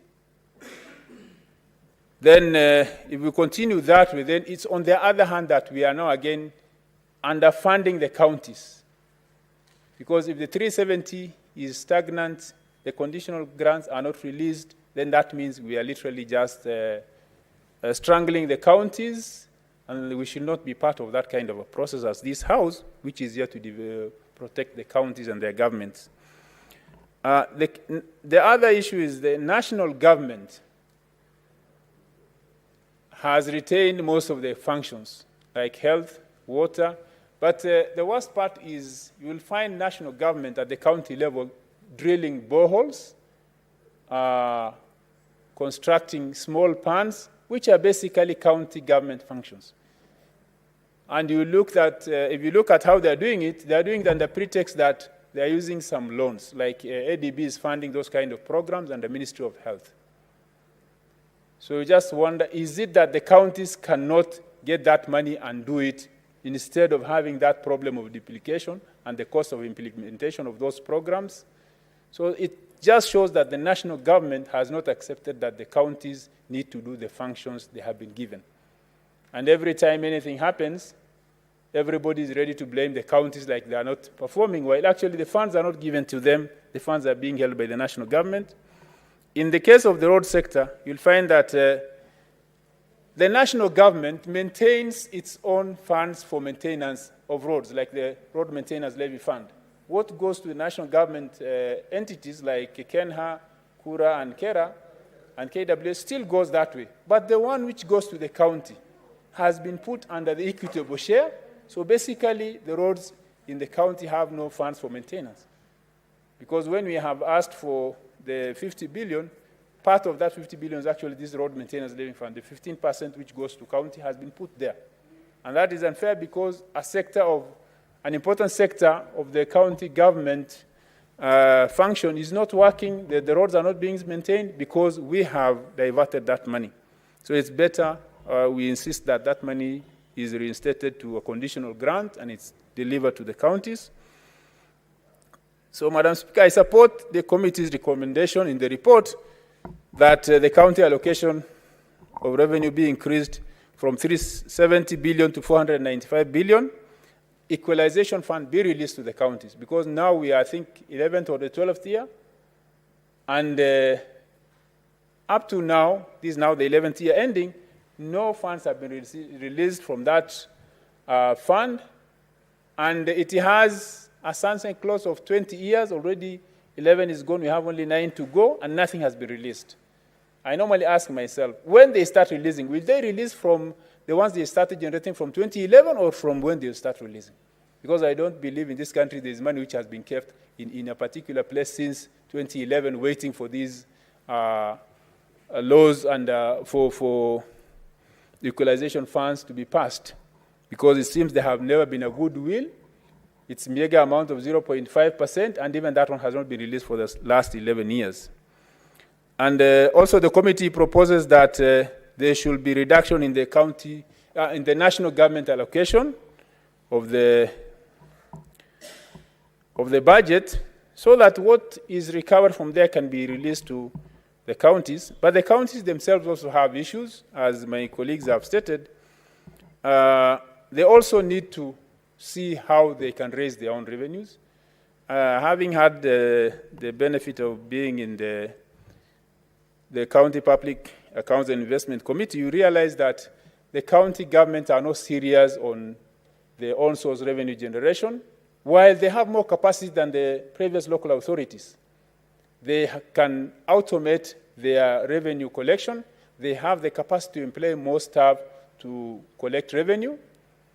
But you'll find that they are not generating as they should be generating because either because there is no that push because they are expecting money from the national government, the equitable share, or money is being collected and spent at the source. And to make the matters worse, governors are not ready to be audited or to be oversighted by Senate at that level. I think there are even court cases to the effect that Senate should not oversight the counties on their own source generated revenue. That gives a leeway for the government or the governors to spend that money as they wish, which is not right. We have had problems even when it came to conditional grants like the Road Maintenance Levy Fund, which when the Roads Committee of Senate called the governors to account for that, for the Road Maintenance Levy Fund, they actually went to court. And now I think we have an order barring the Senate from oversighting the county governments on that funds which we allocate. So that shows how far the governors can go to avoid oversight. And that makes it difficult for us even sometimes to argue that they should get more funds because they are not ready to account for what they have. The issue of pending bills at the county government. County government receive all their monies they budget for, other than when they under-collect their own source revenue, then that is where a shortfall occurs, which they should adjust as they move on, and they make sure that they don't overestimate their revenue.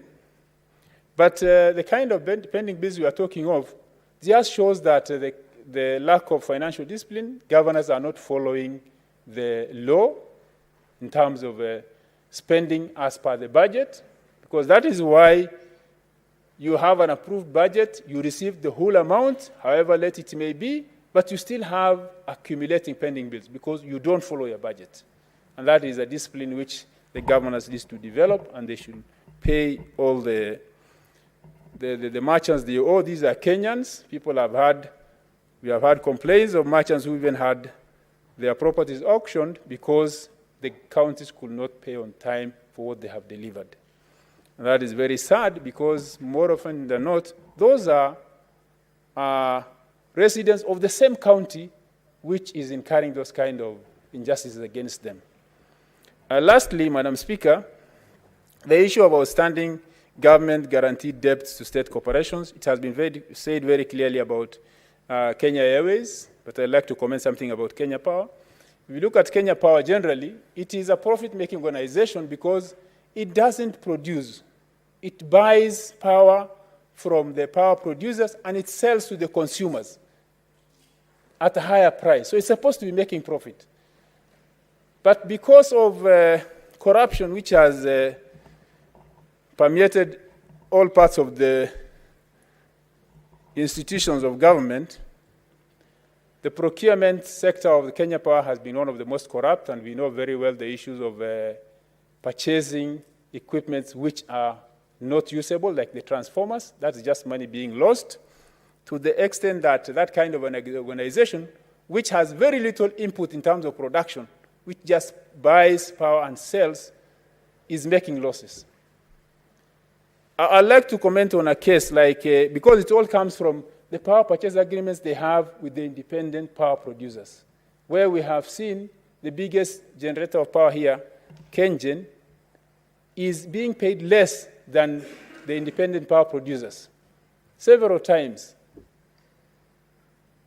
because of the agreements they have. There is a case which has been in the news maybe in the last 2 months, the case of the 18 billion shillings which we are paying to our independent power producer, that's Lake Turkana Wind Power Project, because of what they call deemed generated electricity. The Auditor General did an audit and produced a report in April this year, 2021, specifically on that amount of money which we are paying, which already we have paid actually 10 billion, and the rest is factored into our bills. The rates at which they have agreed, which is supposed to be a fixed rate for 20 years, has been increased so that they can recover that money from our bills. It has been passed to us. And the worst part, which seems not to even be coming out in the press, is the Auditor General said that when this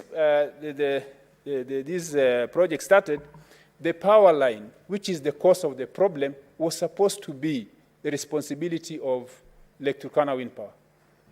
Along the way, KenGen was created, and by the time KenGen came into the picture, already the procurement process for the power line has started. Very clearly a case of conflict of interest. Lake Turkana Wind Power was involved in the procurement of the contractor. They did the survey of the line themselves. Then they were involved in the procurement of the contractor. This is what the Auditor General has said.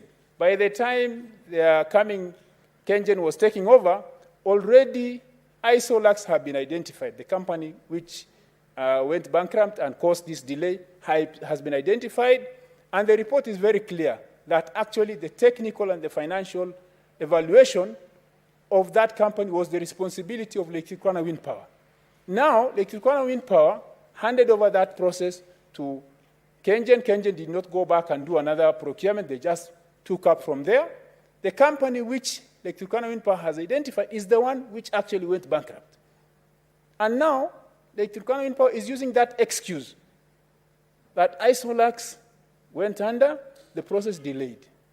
So, and that is now where we are now paying that kind of money. Madam Speaker, I support the report of the committee with the recommendations. Thank you. Thank you, Senator. Senator Mwinyi Haji Mohamed Faki. Asante Bi Spika kwa kunipa fursa hii kuchangia ripoti ya kamati ya fedha ya bunge la Senate kuhusiana na taarifa ya sera ya bajeti ya mwaka 2022-2023. Mheshimiwa Spika, kwanza napongeza kamati hii kwa kuiangalia kwa kamilifu sera hii, taarifa hii ya sera kulingana na kanuni za Senate na vile vile kulingana na katiba yetu ya Kenya.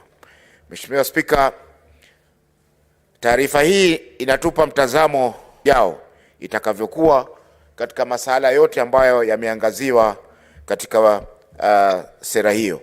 Mheshimiwa Spika, pili, nakubaliana na mapendekezo ya kamati kwamba hazina kuu ifanye marekebisho ili kuzikinga kaunti zetu dhidi ya mfutuko wa bei, yani inflation, na kwamba ruzuku ya mwaka ujao, yani mwaka 2022 2023 iongezeke kwa asilimia 35 ya hesabu za serikali za mwaka 2017 2018. Mheshimiwa Spika, hizo ndio hesabu ambazo zimekaguliwa na mhasibu mkuu wa serikali, ambazo ndizo za mbele zaidi kuliko nyingine zozote. Kwa hivyo watumie asilimia 35 ya hizo, ambayo ilikuwa ni karibu trilioni 1 na bilioni 400 na pesa zingine za juu. Mheshimiwa Spika, hii asilimia 35 ni moja ya vitu ambavyo vilikuwa viko katika BBI, na Mheshimiwa Uhuru Kenyatta alipohutubia bunge mwanzo wa mwezi huu alisema kwamba BBI bado iko hai, japokuwa imeweka katika freezer kwa sasa kutokana na amri ya mahakama.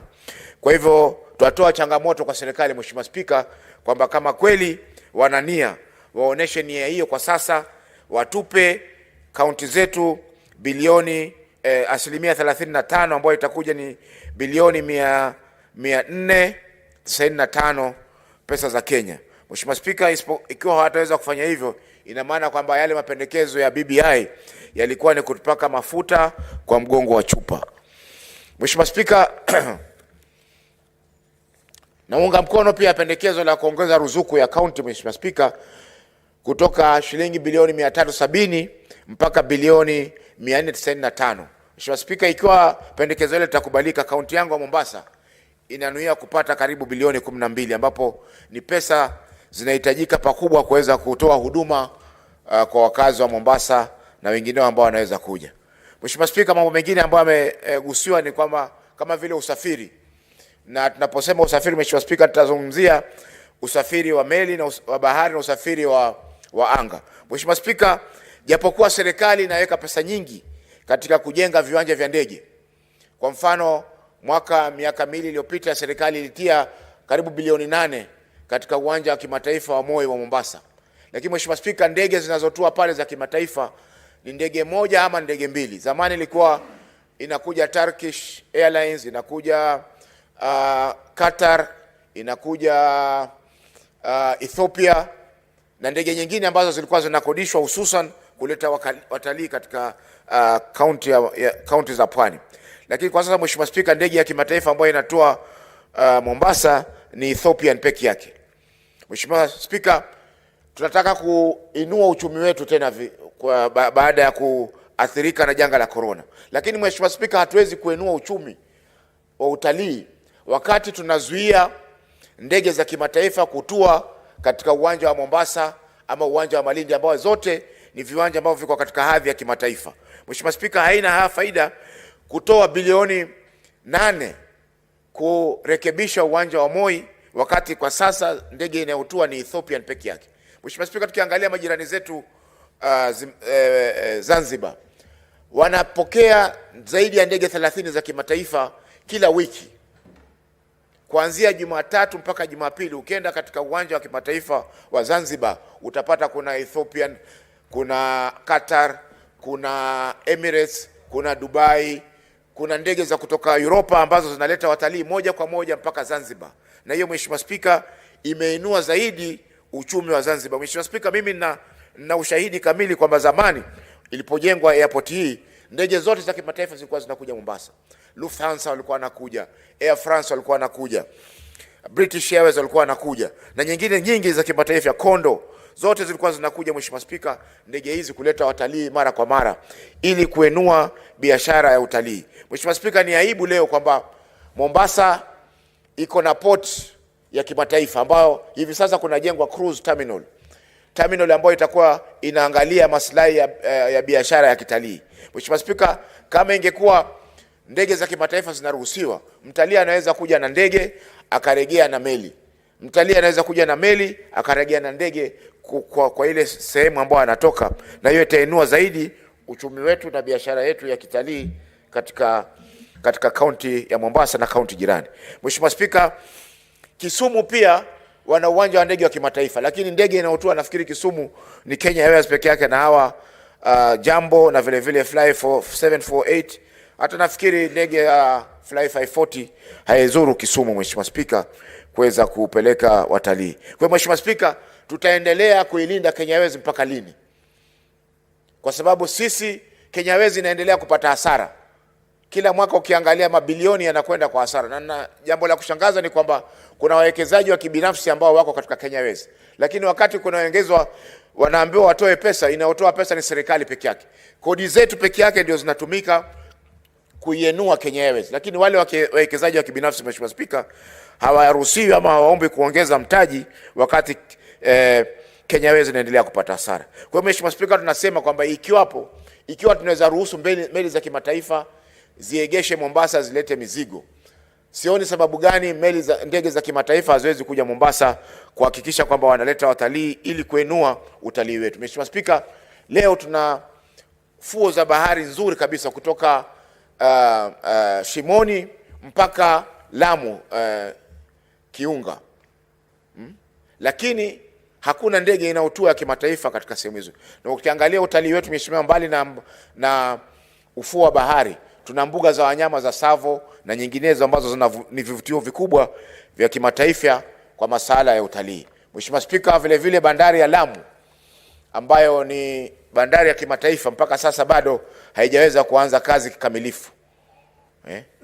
Na hii inatakana serikali ipeleke wawekezaji wa kibinafsi kule Lamu ili wahakikishe kwamba biashara imeanza kukua katika Lamu. Ama sivyo itakuwa ni ile Waingereza wanaita white elephant ama ndovu mweupe ama nzi mweupe ambao ni nadra sana kupatikana.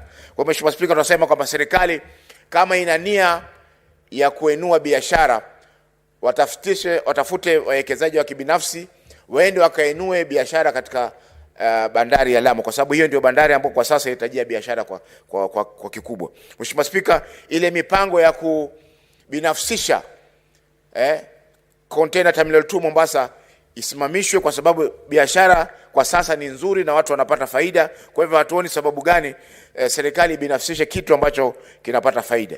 Kenya, Mheshimiwa Spika, ina ufuo wa bahari mkubwa, lakini hatuna shirika la meli.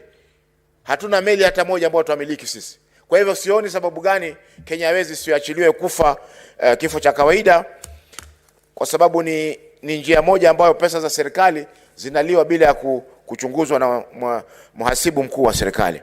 Mheshimiwa Spika, pia majuzi wiki iliyokwisha tulipata habari kwamba kuna meli moja ambayo imebeba mabaki ya sumu ya nuclear kutoka Ulaya zinakuja kutupwa Afrika. Mheshimiwa Spika, meli hii kufikia jana ripoti zilikuwa kwamba ilikuwa iko katika bandari ya Mombasa. Ningeomba serikali, Mheshimiwa Spika, ihakikishie nchi kwamba meli hii itasafirishwa na Coast Guard ya Kenya mpaka bahari kuu ili kuhakikisha kwamba mabaki haya ya sumu hayakutupwa hapa nchini kwetu ili kutuletea madhara kwa wananchi. Mheshimiwa Spika, haya mabaki ya sumu kule Ulaya yanachunguzwa na Green Belt Movement. Lakini hapa Kenya sisi hatuna vifaa ama hatuna tajiriba ya kuhakikisha kwamba vitu kama hivi haviwezi kutupwa hapa. Kwa hiyo Mheshimiwa Spika, ni muhimu kwamba serikali ituhakikishie sisi wananchi wa Kenya kwamba haya mabaki ya sumu hayataweza kutupwa mahali popote katika nchi ya Kenya ama mahali pengine. Mheshimiwa Spika, jambo lingine ambalo nimejaribu kuangazia ni kwamba maeneo ya biashara nje, yani export processing zone. Nikizungumzia hii hususan Mombasa, tuna Dongo Kundu export processing zone. Mwaka 2019 nilijumuika na mwenyekiti wa kamati ya fedha Mheshimiwa Seneta Kibiru kuzuru eneo hili. Na Mheshimiwa Spika, mpaka sasa japokuwa mradi uliwekewa jiwe la msingi mwaka 2019, lakini mpaka sasa hakuja kuwa na maendeleo yote. Maskota hawajaondolewa. Mheshimiwa Spika, vile vile hakuna wawekezaji ambao wameweza kutafutwa ili kuweza kuhakikisha kwamba wameweza kuja wakawekeza na kuinua biashara ya kaunti ya Mombasa na Kenya kwa jumla. Mheshimiwa Spika, hii Dongo Kundu export processing zone itasaidia pakubwa kuinua uchumi wa Mombasa na Pwani, na vile vile pia kupata mapato zaidi ya serikali, kwa sababu ni jambo ambalo ni sehemu ambayo iko tayari. Ni wawekezaji waitwe ili waje waanze kujenga viwanda na kuhakikisha kwamba biashara inaendelea hapo, ili sisi watu wa Mombasa na majirani zetu wa Kwale na labda Kilifi waweze kufaidika pia na biashara hizo. Mheshimiwa Spika, serikali imesema kwamba itajenga hospitali 50 za level 3. Mheshimiwa Spika, ukiangalia hapa Nairobi peke yake kulingana na taarifa iliyosomwa na rais katika bunge ni kwamba wameweza kujenga hospitali 20 kwa mwaka mmoja. Mheshimiwa Spika, hospitali 50 kwa Kenya nzima ni kidogo sana. Kuna sehemu ambazo hawajaona kwa njia yoyote hospitali ya aina yoyote, na wengi wao wanatumia dawa za kienyeji na mitishamba. Kwa hiyo Mheshimiwa Spika, hospitali hizi nafikiri zingeweza kujengwa katika kila county, hususan zile county ambazo kwa sasa ziko na shida ya huduma za afya, na hususan wakati huu ambapo tuna janga la corona. Mheshimiwa Spika, kwa kumalizia ni kwamba naipongeza kamati hii kwa kazi nzuri waliweza kufanya, na twasisitiza kwamba afisa mkuu wa Treasury, yani Cabinet Secretary ambaye ni msimamizi wa masuala ya fedha, azingatie yale mapendekezo ambayo yametolewa na kamati hii ili kuhakikisha kwamba kamati hii haichukuliwi ama na bunge hili la Senate halichukuliwi kama ile tunaita rubber stamp, ili kufanyiwa tu kwamba wamefanya tu kama ada, lakini yale ambayo yamependekezwa na yale ambayo yameshauriwa katika kamati hii ya fedha, Mheshimiwa Spika, hayatazingatiwa. Ni muhimu azingatie, tuhakikishe kwamba bunge hili la Senate linachukua sehemu yake katika taasisi za kitaifa ambazo zinaangalia mambo kwa undani, na vile vile pia kuhakikisha kwamba usawa unatendeka. Asante Mheshimiwa Spika kwa kunipa fursa hii. Thank you. Finally, Senator Mutama Agnes Kabindu.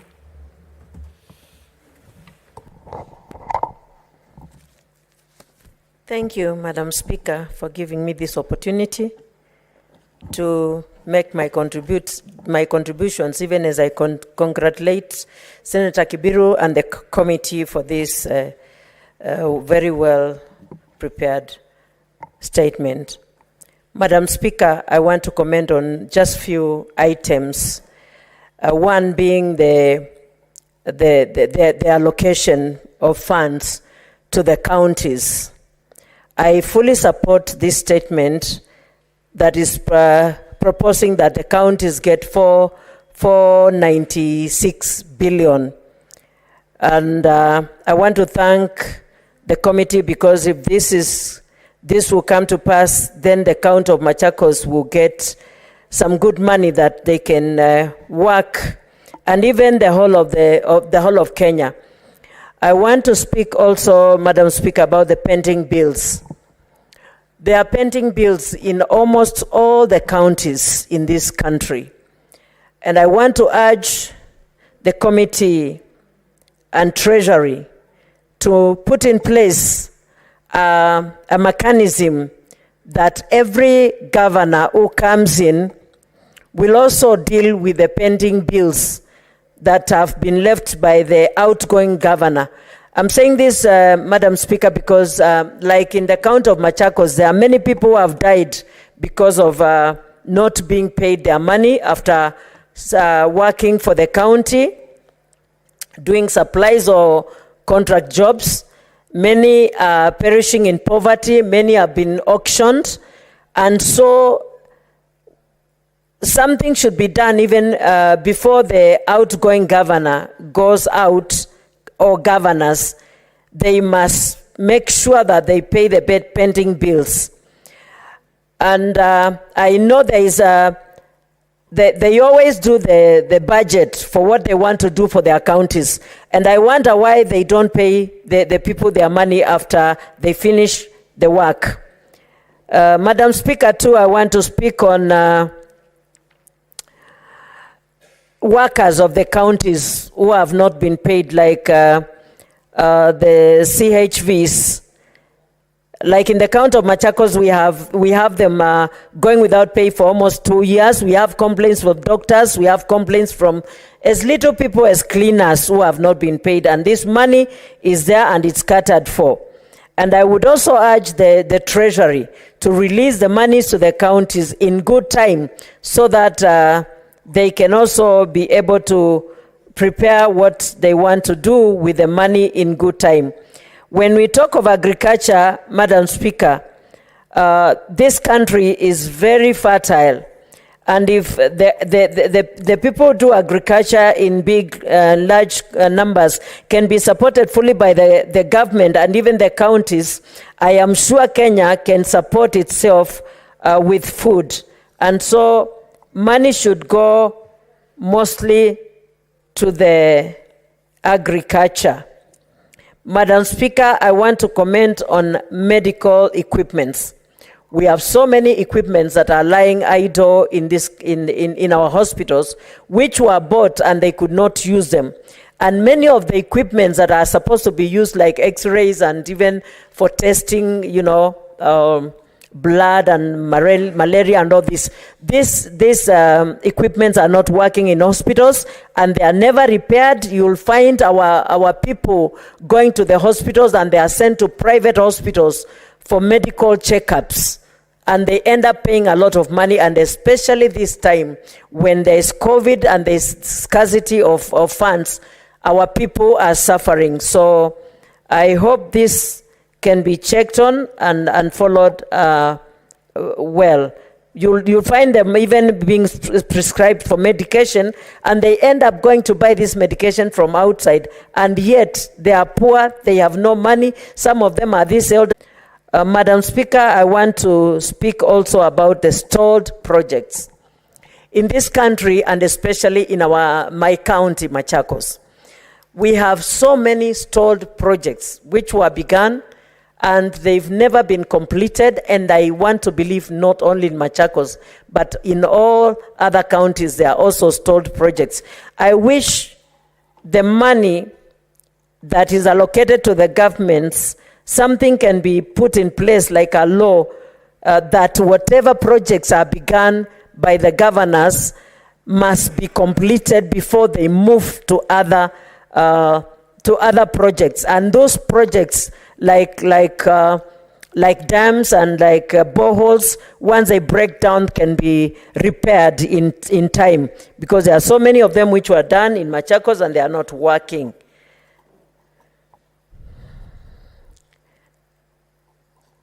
Madam Speaker,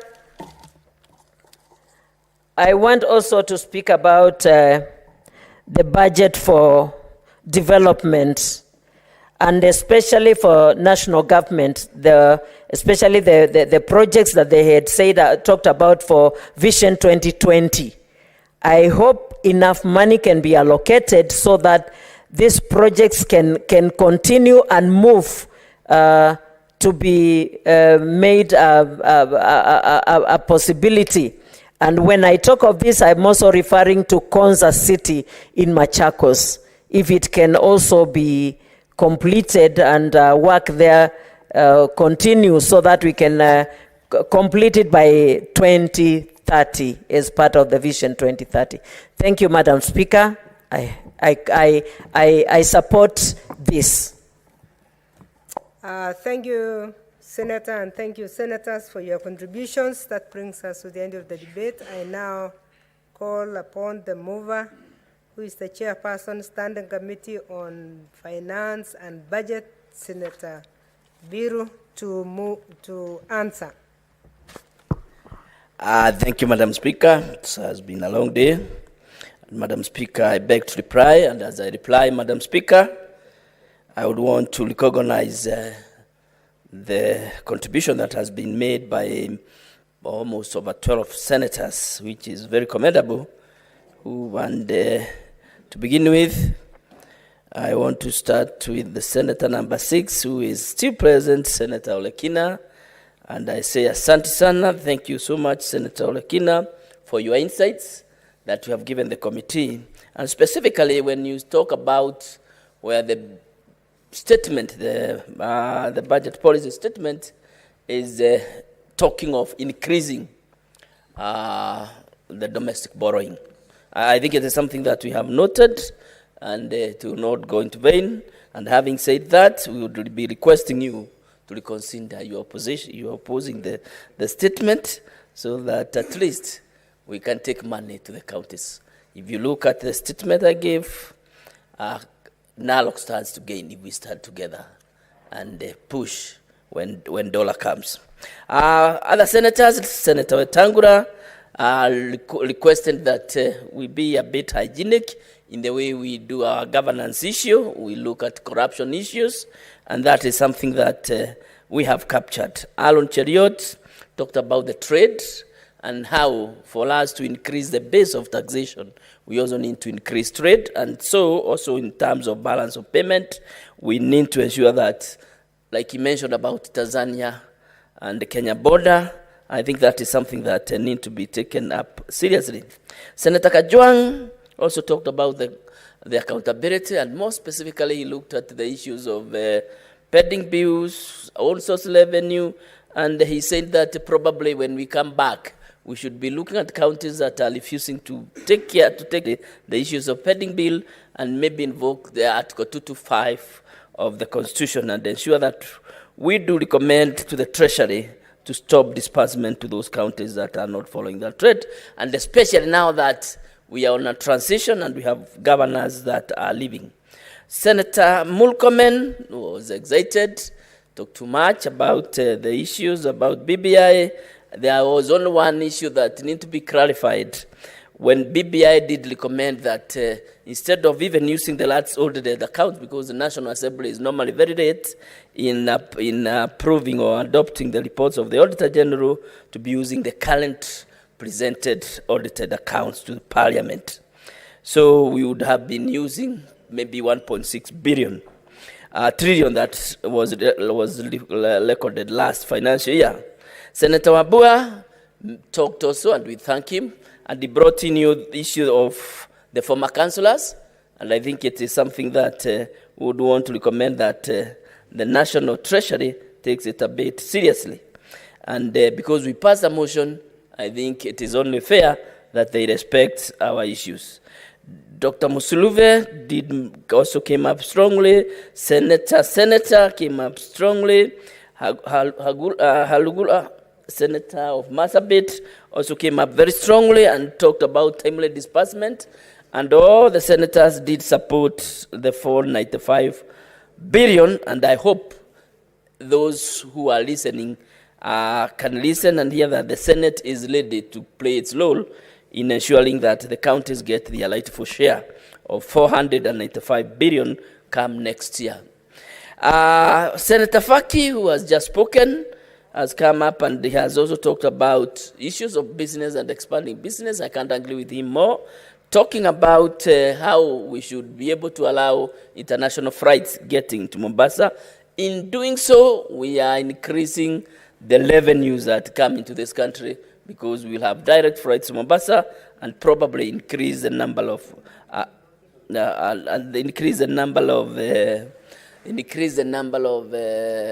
tourists who are coming to this country. Senator Falia also spoke, and she is a good member of the committee, and she is part and parcel of this report. And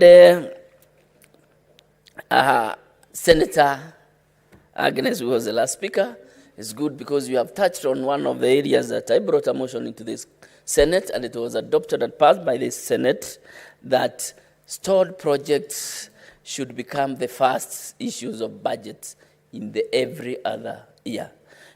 So we would be revisiting that as a committee. We need to see how far the National Treasury and other relevant departments of government have gone into implementing the motion that was passed. And that I did bring to this House, where we agreed that by then the stored projects were at 666 billion. So I thank you, and I thank you everybody, and especially even you speaker, I do thank you, and the Secretariat for the time and giving us this opportunity. And pursuant to Standing Order 613, requests, Madam Speaker, you defer putting of the question to a later date. Thank you.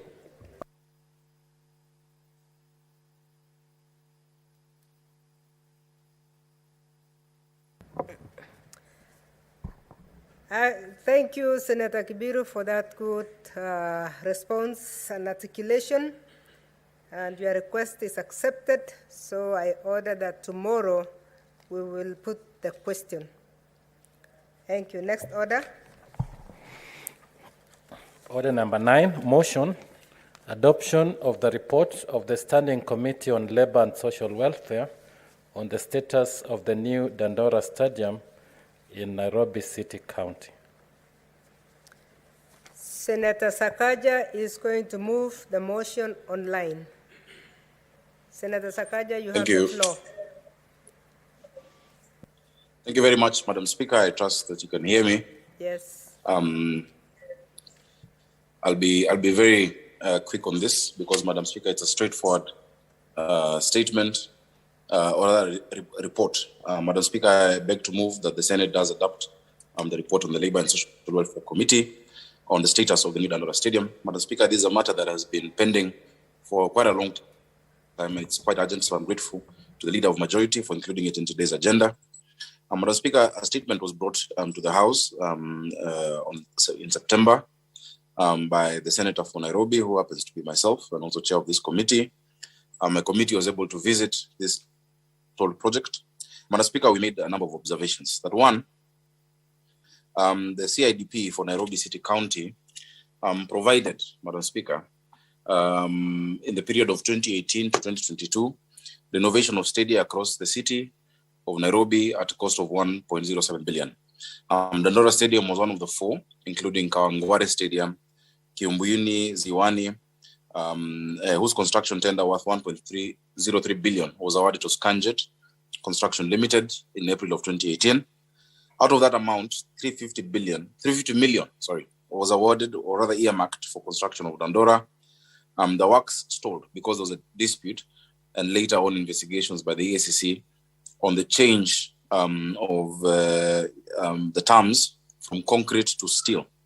And Madam Speaker, we went as a committee and were able to inspect it. Now the project is 70% complete, but the lack of completing this project, Madam Speaker, has led to a lot of crime. This stadium is extremely important to the people of Nairobi, not just those of Dandora and Embakasi North, but the neighboring constituencies. In fact, Madam Speaker, in the period where this project has been stalled, I know a number of young people who even have gone back to a life of crime. Others have been gunned down, yet it's 70% complete. Now, those who are the biggest victims of this stalemate are not those young people in Dandora or the young people in those neighboring areas. They are the victims. They did not participate in the variation or in the contract terms, Madam Speaker, and those were their grounds. They have played there since they were young. I have gone there when I was very young. Madam Speaker, the works we established of good quality, and it is the technicalities that have held this. So far, the county has paid 123 million shillings, and it's very little that is left. In fact, Madam Speaker, we were quite shocked to see that the quality of the work there rivals the work that has been done on Nyayo Stadium and Kasarani, and I would invite colleagues who are interested in sports to be able to look at it for their counties. Madam Speaker, we have actually proposed a number of recommendations as a committee because of the nature of this stalemate. We spoke to the EACC, who came to our committee. We've spoken to the Public Procurement Regulatory Authority, the county government, as well as NMS. The EACC have emphatically stated that even as they continue with investigations, they have not stopped any works at the stadium, but the county government needed to be given a go-ahead to actually not only to pay for the works, including the steel works, and to complete this, which can be completed within the next 2 months. So very quickly, Madam Speaker, we recommend just 3 things. Actually 4 things. Number one, that the county government reviews those terms in accordance with the law and completes the project as soon as possible in the interest of the young people of Nairobi, the young people of Dandora and Embakasi North, and all, and different teams. Teams make money from this stadium as well. They have even kiosks there and different avenues for, economic engagement. Number 2, the due to public interest, that the EACC concludes its investigations on the matter as works at the stadium continue, that we can chugam and walk. It is not either or.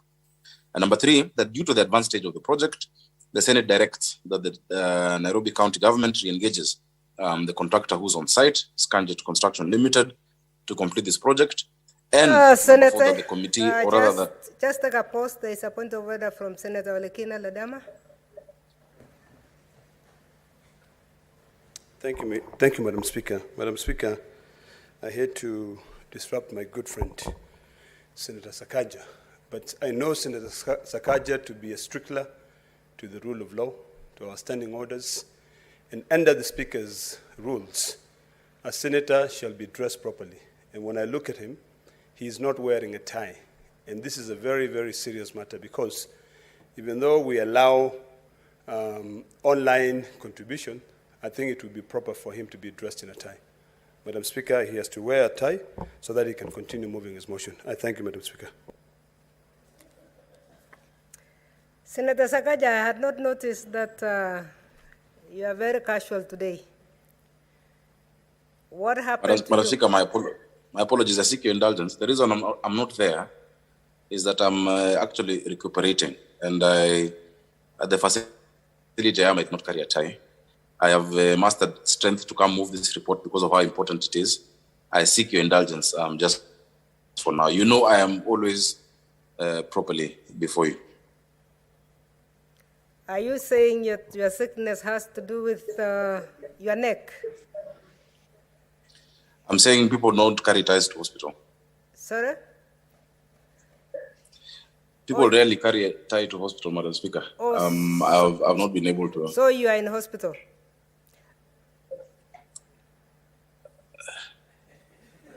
Madam Speaker.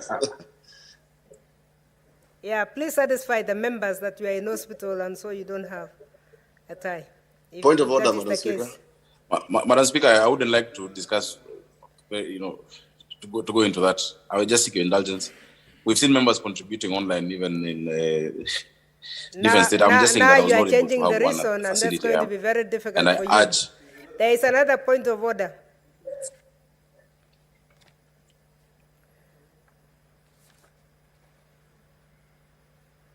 Madam Speaker. Yes, Senator Mutula. Yes, Madam Speaker, allow me to confirm that I was with Senator Sakaja in Dubai. I left before him, but he is unwell. And if he says it is in hospital, I can confirm that he's actually in hospital. So I think use your discretion under Standing Order number 1. If in fact he has managed to actually move this motion, I'm very surprised because I didn't even expect him to join this meeting. Thank you, Madam Speaker. Point of order, Madam Speaker. I'm seeing another point of order. Who is that? Madam Speaker, this is Senator Kajwang. Yes, Senator Kajwang. Madam Speaker, I know the Speaker's rules do not define how a tie should look like. So I want to encourage Senator Sakaja to tie even if it's a belt around his neck. But I also find it rather mischievous for that point of order to come from the member who puts on a shuka in the House. Madam Speaker, maybe through Standing Order number 1, you can allow us to. The sugar is part of our traditional dressing, and that's allowed by the Speaker. But please don't encourage somebody to wear a belt, because we shall see the difference between that. Our honorable senators, because of the intervention of Senator Mutula, I want us to believe that, yes, he is unwell because we are looking for a witness, if not a hospital. So, Senator Sakaja, we allow you to complete and poll for your sickness.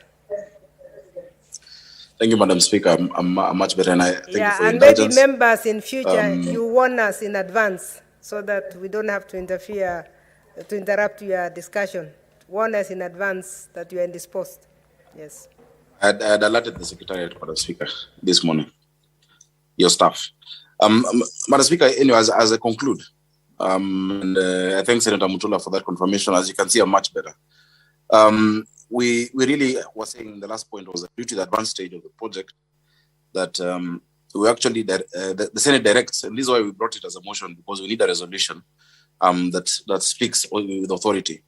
We direct the Nairobi County government to engage its contractors, Canjet Construction, to complete this project and to pay for all works done, including concrete and steel works and the turf and what is on there. The people of Dandora were very excited when we visited them, together with Senator Omanga and Senator Kihika and the Labour Committee. And Madam Speaker, they were very, very happy to see the report laid. I want to recognize, Madam Speaker, as I conclude, the former governor of Nairobi City County, Governor Mike Sonko, because, Madam Speaker, he envisioned a project that people even of that area would not have envisioned. And the far that it went, Madam Speaker, is something commendable. Most people would take this to higher, income areas in the city. We hope this is completed, and moving forward that we can do more for our young people in the city. Thank you very much, Madam Speaker, for your indulgence. I beg to move, and I ask Senator Kajwang to second, Madam Speaker. Thank you. Though, Madam Speaker, I saw he has no jacket, so I don't want to come defend him. Maybe Senator Faria could second.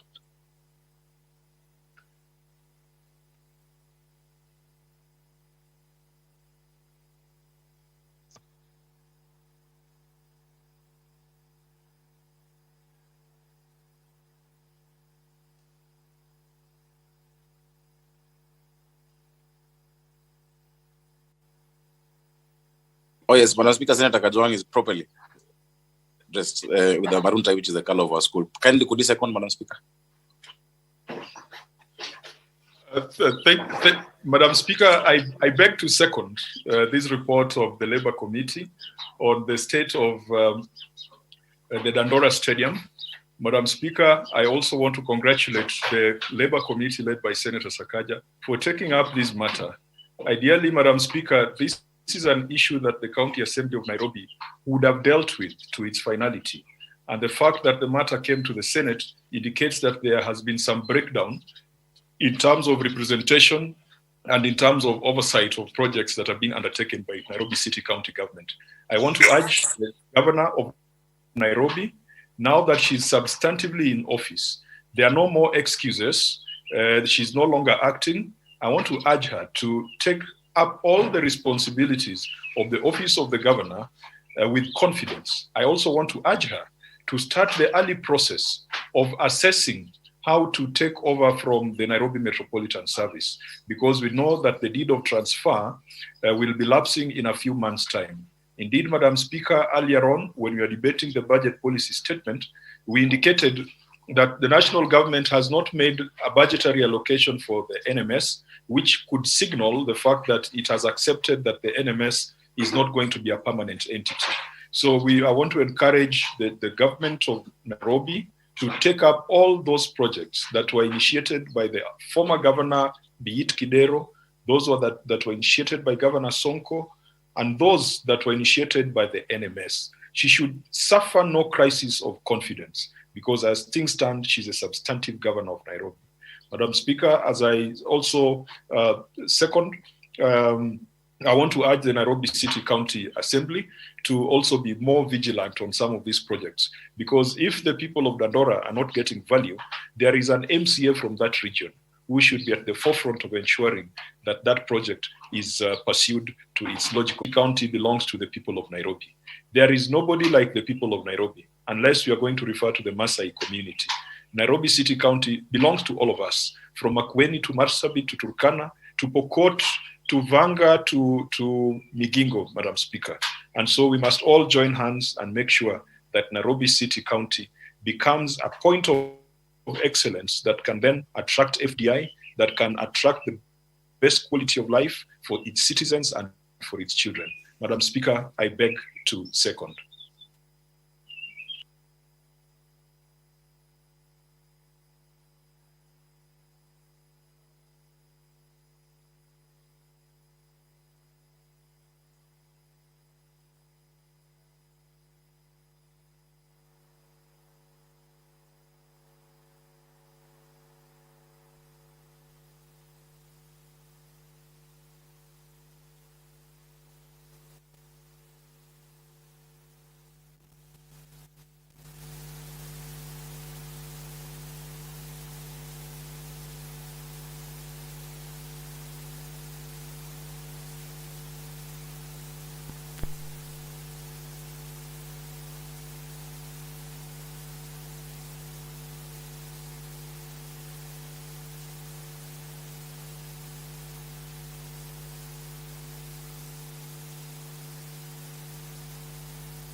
Sakaja, and it is indeed a very noble idea coming up with a stadium in Dandora.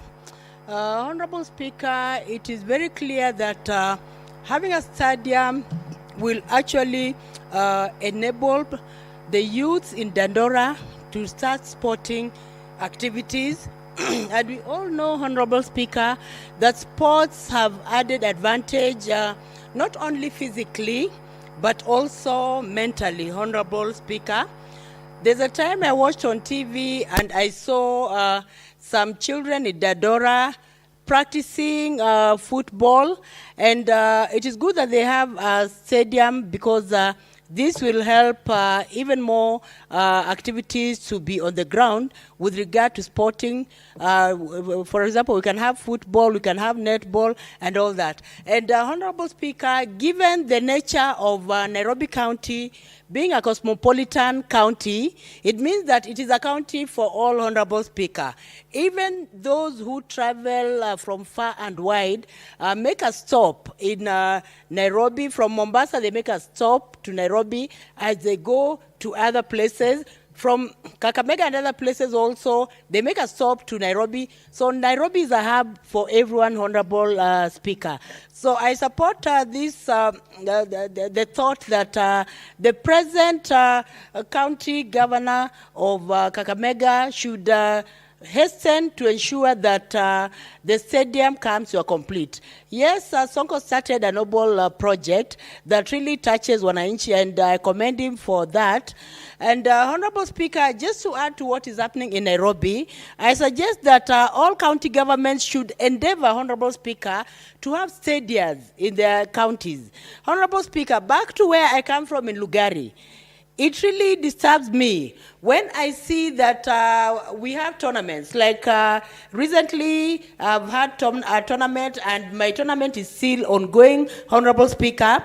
But it is unfortunate that Lugari does not have a stadium where youths can play. Most of the time, you find youths trying to borrow places like playing field for schools. And when they ask for that place, it means that the students will not access that facility. So, Honorable Speaker, all county governments must endeavor that in their county budgets, they set aside money for building stadiums. And even when they're setting aside money for building stadiums, Honorable Speaker, allow me to comment that when they're also coming up with stadiums, and I hope the Nairobi one will comply to accessibility for persons with disabilities, Honorable Speaker. Go, Honorable Speaker, you find that even those who are constructing, they're doing the architectural work, have not really considered the issue of disability. So when persons with disabilities go to play there, they have a difficult moment, especially even with the ramps, Honorable Speaker. Most people do not realize, even constructors, they don't realize that when it comes to ramps, they should be friendly. Sometimes constructors just make slopes. It is like a hill, so that when you're climbing up the stadium, it is just a hill. People with crutches cannot manage, Honorable Speaker. And also sometimes even people with wheelchairs that do not have effective brakes end up falling on their backs, Honorable Speaker. So it is just important that in this country, when people are constructing stadiums, stadiums, the issue of disability should be remembered, Honorable Speaker. And another thing also that should be remembered, even when the county government of Nairobi is continuing with this project of stadia, there must be washrooms for persons with disabilities, Honorable Speaker, because this is something that is forgotten. And one thing that must be very clear, Honorable, is that when it comes to accessing washrooms, they should be accessible. It is a primary need. Every one of us must relieve themselves. So in many stadiums, they forget this, Honorable Speaker. And when persons with disabilities go there, they're actually told there are no toilets, or sometimes they lock them so that people with disabilities are not able to access. So, Honorable Speaker, I hope that Kakamega County, I hope that Nairobi County will do a noble job when they're constructing the Dandora, stadium, so that other counties can also benchmark, Honorable Speaker. And I want to call upon also my Governor Wycliffe Ambessa Oparanya, to actually ensure that their stadiums are built in all constituencies in Lugari, Honorable Speaker. And this is how we can nurture talent, Honorable Speaker. Like for the Msuruve Cup that I'm holding, I have difficult moments in getting, where, the youth can play in Lugari, but there's need to have a fully fledged stadia in all the constituencies in Lugari, so that if when people from Lumakanda want to play, they can go to the stadium. When people of Chevayo want to play, they can go to the stadium. When people also from Mateta want to play, they can go to the stadium, Honorable Speaker. And there can be a rota on how people will make use of the stadium, Honorable Speaker. And even when they make the stadium, they should also allocate for women also women sport. Because right now, Honorable Speaker, women are really engaging in meaningful sport, Honorable Speaker. Like I remember in Lugari, during the mini league of Msuruve Cup, we had, ladies playing from different wards, and I commend them for that. They did a very good job, and they can just play as well as the men can play, Honorable Speaker. And even in the place, you could see the seriousness. Honorable Speaker, it is a time we nurture talent. And coming up with stadia is a way of nurturing talent, Honorable Speaker. Not everyone can go academic. There are some people who can go academic, yes, up the ladder. We allow them to go. But those who are not able to go academic way, then we can see what talent they have, Honorable Speaker. Our youths have different talents. You'll find that there are some who are very good in football. There are some who are very good in netball. There are some who are very good in volleyball and so on, Honorable Speaker. And if these talents are nurtured, Honorable Speaker, they can bring glory to this country, Honorable Speaker. And I want to suggest, Honorable Speaker, all stadiums must include facilities for players with disabilities, Honorable Speaker. And I want to say, when we went to Yala, Honorable Speaker, I commend all the team, everyone who made an effort to ensure that PWD darts is also played in Yala, Honorable Speaker, because you could see how PWD were happy about playing during the Yala time. They did not now go as cheerers. They went in their own capacity as players, and they played and they brought a trophy home, Honorable Speaker. So if they were not included in the Yala games, Honorable Speaker, we would not have gotten a trophy. And Honorable Speaker, I want to commend Hon Sankok. He braved it up, Honorable Speaker. Some talents we were even surprised. Hon Sankok could, with his crutches, he would dare even just climb up the air, and you see him up the air, Honorable Speaker. These are talents we would have not managed, Honorable Speaker. And because of that talent, Honorable Speaker, the PWDs who went to Yala came back with a trophy, Honorable Speaker. So I want to say, Honorable Speaker, even the county government of Nairobi, the governor should ensure that she is creating facilities for PWDs to play on an equal measure with others, Honorable Speaker.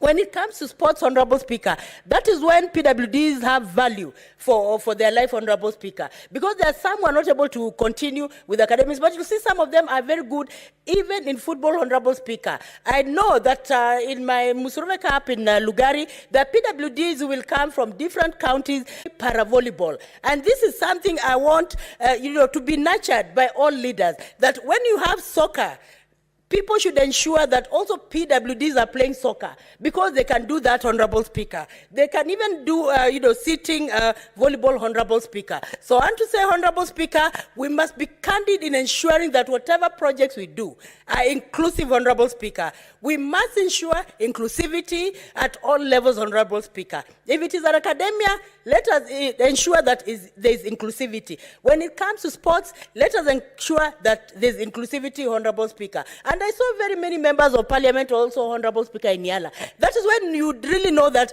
we have members of parliament with disabilities and they enjoy sports.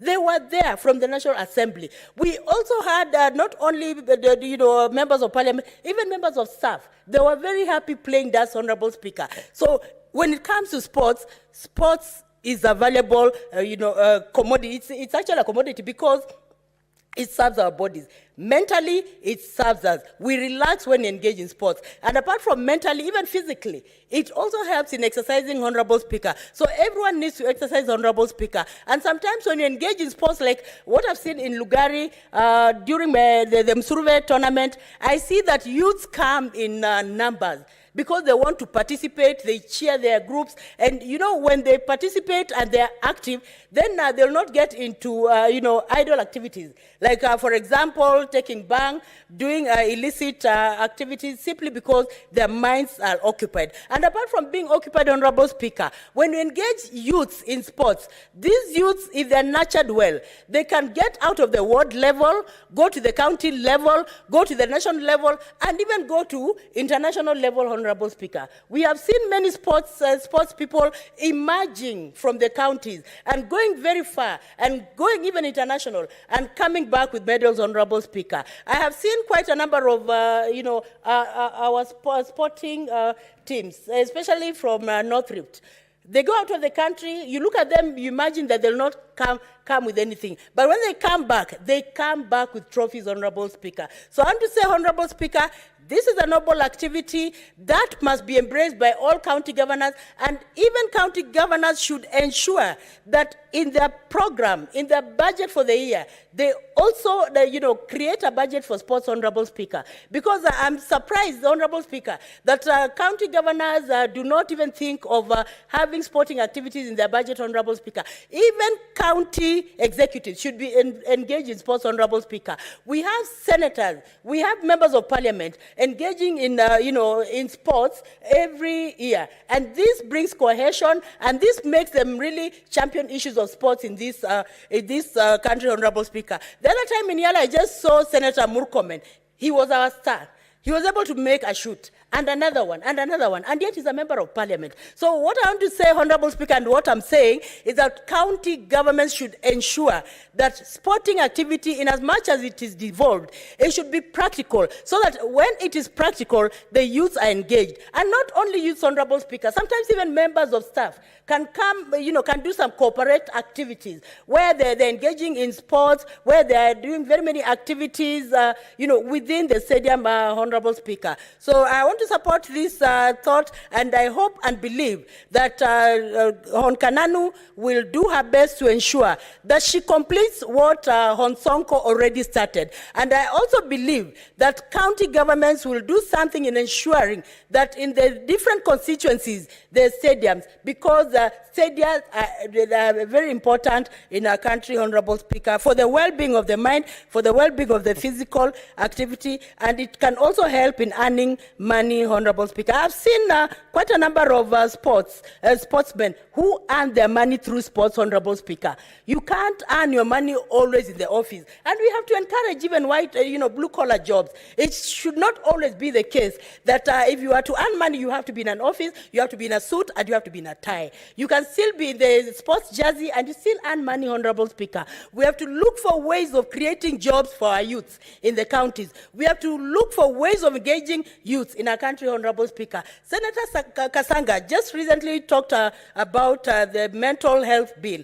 And some of the causes of mental health is stress. Sometimes the youth go through a lot of stress, and because of that stress, they end up losing it out mentally. But sporting is one of the ways in which we can relax our minds, Honorable Speaker. So I support Senator Sakaja, and I hope that this report will reach the end of the tunnel. Thank you.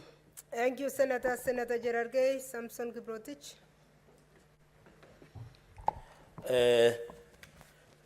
Thank you, Madam Speaker. I rise to support this report of the Labour and Social Welfare Committee led by Nairobi Senator on the issue of Dandora Stadium. And I hope, Madam Speaker, since Senator Sakaja wants to become the governor of Nairobi, I hope you will be able to follow through, because our session is almost coming to an end in the next few months. Madam Speaker, where you and me come from is sports, apart from agriculture, is one of our core business. The investments that you see in most of our towns, in Kapsabet, in Nandi Hills, in Mosoriat, in Eldoret, in Ziwa, in Kitale, in Nakuru, and even in Nairobi, is because of our many young men and women who brave the morning chilly weather every morning from 3 a.m. to train and become the world beaters that they are. Madam Speaker, one of the track legend and marathon maestro Eliud Kipchoge is one of the celebrated icons, not only here in Kenya but across the globe. And you remember, he's now a representative under the United Nations on issues of climate. And I saw him during the Glasgow on the issues of climate, Madam Speaker. Name people like Conseslus Kipruto, Moses Kiptanui, the late, our heroine, the late slain Agnes Tirop, Madam Speaker, many others, Janet Chepkoskei, and Rita, and many others, Madam Speaker, that you can talk about, the late Wanjiru, the Maradona, we have David Rudisha. Madam Speaker, for us who come from the North Rift region, one of our core business is sports, and majorly athletics. When you go to Western Kenya, Madam Speaker, most of the young people also play football, and a number of them, like Dennis Oliej, Victor Wanyama, and many others, Madam Speaker, have even played from the local leagues up to international leagues, Madam Speaker. What am I trying today to say? Unfortunately, Madam Speaker, as we speak today, there is no proper infrastructural support to ensure that we nurture these talents, Madam Speaker. Most of these people are almost being knocked by motorbikes in the village rural roads as they run in the morning. When you go to the trucks that we have, either in Wasingishu or in Nandi, they don't have Tata, the standard truck that is needed so that you can train for qualification of international sports events, Madam Speaker. Madam Speaker, it's very unfortunate that our athletes, and it is sad that as we even talk, we remember the life of slain athlete Agnes Tirop, that the family and the rest of us are yet to receive justice many months after she was allegedly murdered away from her training camp, Madam Speaker. Madam Speaker, as a country, we must be ashamed that we have failed to protect our athletes, to protect our sportsmen and women, not only by ensuring that we have standard stadium, Madam Speaker.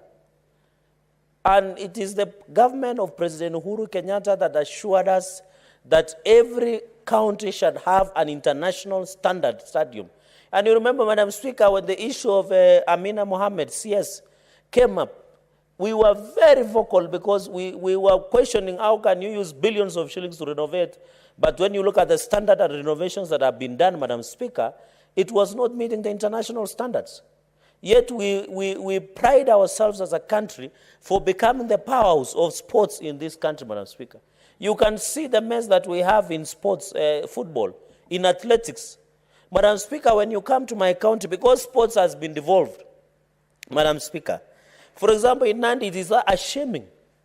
In 2020, the county government of Nandi set aside 70 million to renovate and ensure that Kipchoge Keino Stadium meets the standard that is international, Madam Speaker. Madam Speaker, when you go to that stadium, the grass is overgrown, there are cows sleeping on the track, nothing is happening. Yet in 2020, the budget by the Nandi County government had put 70 million into that project. It is shaming that Nandi is the source of champions But there are no support from the county government, Madam Speaker, just like the Dandora Stadium, Madam Speaker. How can you tell the world? And when you ask the county executive and the governor, they have gone aside and now left the Kipchoge Stadium, which was supposed to assist all athletes across the Nandi County. They have now started building something outside, calling it a complex, where they are only building toilets and changing rooms, leaving the measure that they should have ensured that they build Kipchoge Stadium, ensure that it has an international tata that can be used, and the standardization marks that can ensure that our athletes are able to compete. And you know, even your athletes, where they come from, the city of champions in your county, Madam Speaker, were able to train because the climatic conditions, apart from Iten, is very good for the training areas like Nandils, Madam Speaker. You can see, for example, we also have Nandil Stadium, Madam Speaker. I was in Nandil Stadium presiding over a tournament. When you go there, Madam Speaker, when it rains, the way it rains, the entire Nandil Stadium turns into a man-made lake because the work that has been done is substandard. Millions of shillings have been sunk in Nandil Stadium. That is why you find people going and playing, even when our rugby, Kenya rugby plays outside Nairobi, they got a hire Nandi Bears Club to train there. Yet we have Nandil Stadium that we have put a lot of millions of shillings by the county government of Nandi, but when it rains, it turns into a river, it turns into a lake. When you go there, there are no changing rooms. The place is so dirty, dilapidated. It is next to the market. The market itself is dilapidated. No one has ensured it has failed. And Madam Speaker, you know, I said in my earlier submissions during the budget policy statement that from where you and me come from, our only main economic stay are agriculture and sports. So if our county governments cannot factor in and ensure that issue of sports is addressed, Madam Speaker, it is very unfortunate. And for example, in fact, if a county like Nandi, where you are a neighbor, and when you even drive everywhere in the North Rift, whenever you drive, you see runners running. Whenever you drive past a center, you see volleyball. When I organized a tournament early last month at the Mosori, what we call First Heroes volleyball tournament, that we were recognizing volleyball heroes, many young people, you could see the potential. Their only question that they continue to ask all of us as leaders, and even the county government, where are the stadiums? Where are the training grounds? Where is the money that has been allocated to the sports? The only sports tournaments that I've seen organized are only by the CDF and members of parliament in Nandi. But when you go and when you ask the county government of Nandi, Madam Speaker, they can't even organize what we call, I was told the other day, there is what we call hood ball. You know, there is where you play using hood ball, where a lot of money had been. They can't even organize a small league, a village league. And yet, members of county assembly across, especially Nandi, normally allocate money to sports, Madam Speaker. So the two stadiums like Nandi Stadium, Madam Speaker, and Kipchoge Stadium, there is nothing to write home about. Millions of shillings have been spent. When you go there, as I've said, especially Kipchoge Stadium, the grass is overgrown. You get animals feeding there. You get these substandard. No one can train there. That's why you find most of our athletes from Nandi decide to come to Uasin County at Kaptaga to come and train. Yet Nandi Hills and Kapsabet can be a good place. And you know very well that most of the people who have run for this country trained in Nandi because of the good conditions that we have, Madam Speaker. So, Madam Speaker, I really want to emphasize and say it is timely, and I hope the intervention even using Dandora Stadium, because, Madam Speaker, you know our cities, even where all of us live, especially here in Nairobi, they are no longer playgrounds. There is a disease in this country called grabiosis. Everybody has grabbed any empty field. I don't know, there is a problem in this country. Anybody who sees an empty field or an empty something, the disease called grabiosis syndrome just crops in. Every estate you go in Nairobi, and Madam Speaker, whenever you are around during the weekend, whenever you drive, especially southern and northern bypass, you find families and their children praying along the bypass. And many accidents have happened. You know why? Because in the estates, there are no playgrounds. Those playgrounds were grabbed, they were taken over. That is why a stadium like Dandora should be used and ensured it is up to standard, Madam Speaker, so that the young people of this city, the young people of Nairobi, The children who want to play, Madam Speaker, and even adults who want to play can get a stadia where they can go and play and exploit their talents. We want to see footballers like Cristiano Ronaldo, Madam Speaker. We want to see Eliud Kipchoge's of this world. We want to see volleyballers like the Malkia strikers that we have, Madam Speaker. We want to see serious sportsmen and women in this republic, Madam Speaker. And that is why we were questioning the sports fund, Madam Speaker, as I conclude. We did not question sports fund and question the Ministry of Sports, Youth, Sports and Culture for the sake of questioning CS Amina Mohammed. We wanted that fund to be used, Madam Speaker, to assist the young people across the nation. Madam Speaker, you remember in my concluding remarks that when the Tokyo 2020 Olympics happened, the reception and organization was so shambolic, and I want to thank this House of Senate because they have, this committee led by Senator Sakaja are working on the statement and the motion that we gave them to find the truth, Madam Speaker. Because if you can put somebody like Eliud Kipchoge on an economic class, they will get a jet lag, and yet they are supposed to run the following day. Somebody like Bridget, who was to run the marathon the following day, was using economic class, but you find officials of Sports Kenya are using first class and second class, where they cannot get, who is supposed to get more preferential treatment. But as Speaker, you are being told even in Tokyo there, the hotels that our athletes sleep, Madam Speaker, is unfortunate. But the officials of the ministry go there, take selfies, they find nothing abnormal. Madam Speaker, you remember when they landed in JKI, even a driver or a flower or a driver or a tea girl from the Ministry of Sports could not dare and receive them. They were being told there is curfew, there is lockdown. But look at Uganda, Madam Speaker. Madam Speaker, President Yoweri Kaguta Museveni might have many problems. But when it came to gold that was being won in Uganda, they were given a car, their parents were built a house, and they were given money cash, Madam Speaker. It is after the hue and cry of this House and myself that the government decided to reward some small tokenism. We don't want to encourage tokenism, Madam Speaker. What we were requesting is that why would you welcome our athletes with only Maasai shukas? Does this mean this country cannot welcome our sportsmen and women in a better way? Is it a lot? And Madam Speaker, many people forget this, that when Eliud Kipchoge, when Victor Wanyama, when Malkia strikers play in the world arena of the sports, Madam Speaker, they are branding the country. Why should we pay a lot of money to brand Kenya if we can just support our athletes so that when they run? You remember when Eliud Kipchoge were running the Enos 159? Over 7 billion people of the world were watching him, Madam Speaker. Which other advertisement would you want from such? Brand Kenya is doing some job, but why don't we even divert that money and ensure our athletes and sportsmen and women are well-resourced, are rewarded properly, they go and run. When somebody sees, and you have traveled, Madam Speaker, we have had a privilege as leaders travel around the world. When they see you as a Kenyan, they ask you, do you run?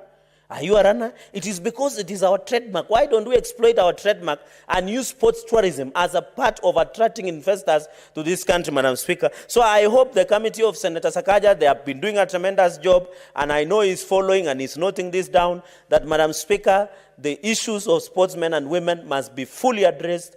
We want people who are in charge, Madam Speaker, and when we talk about bottom-up, those people need to be trained from the level they are to the level that we have. Madam Speaker, thank you for that indulgence. You know I'm passionate because where you and me come from, we depend largely on sports, Madam Speaker. I thank you and I support. Thank you, Senator Gerard K. Senator Kavindu online.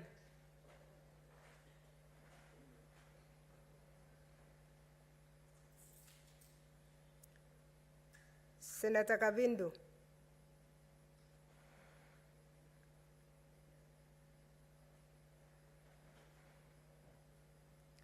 As we are waiting for Senator Kavindu, I want to warn Senator Sakaja to prepare to reply. That's the last contributor for the evening. Senator Kavindu. Can you hear me, Madam Yes, we can Speaker? hear you.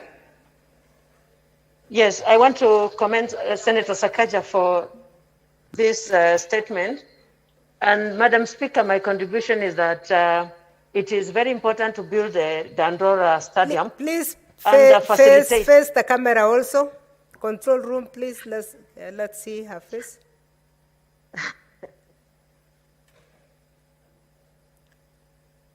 Yes, now we can see. Yes, you. can you see my face now? Yeah, we can see you. Yes, I'm saying it's important to build the Dandora Stadium.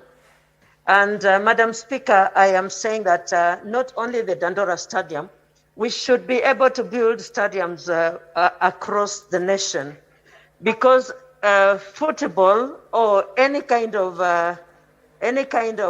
sports is very important, because it is an exercise to the body, an exercise to the mind. We have so many young people, and not only young people, even mature people who are depressed. And at this time, when you are doing any kind of sports, you are also exercising, and you're exercising also your mind. And it's important. It's also a way of socializing. Many people are hanging themselves or poisoning themselves and dying. It's because they don't have people to share their problems and their issues with. And when you are in a social place and you have issues, people will notice and they'll be able to share. And you'll also be able to open up to people. And this will help. I'm saying, Madam Speaker, we must have a way of nurturing the talents from our young people, because not everyone is gifted in, and if you are not gifted in learning, then you can be able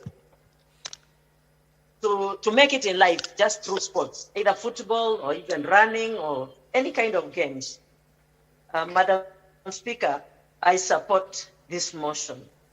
I also want to talk of a stadium in Kinyui in Machakos County, Matungulu sub-county, which was begun in 2017. And to date, that is a stalled project, which has not been completed.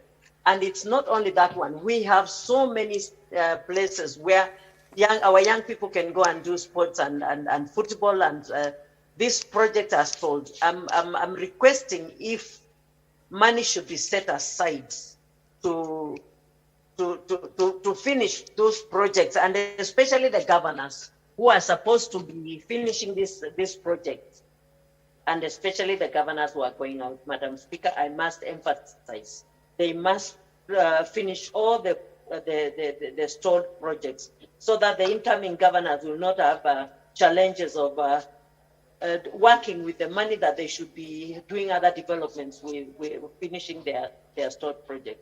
Madam Speaker, I support. Thank you. Thank you, Senator Kavindu. That brings us to the end of the requests. I now call upon the mover, the chairperson, Standing Committee on Labor and Social Welfare, Senator Sakaja, to reply. Thank you very much, Madam Speaker. I want to thank the senators who've contributed to this motion by the Committee on Labor and Social Welfare.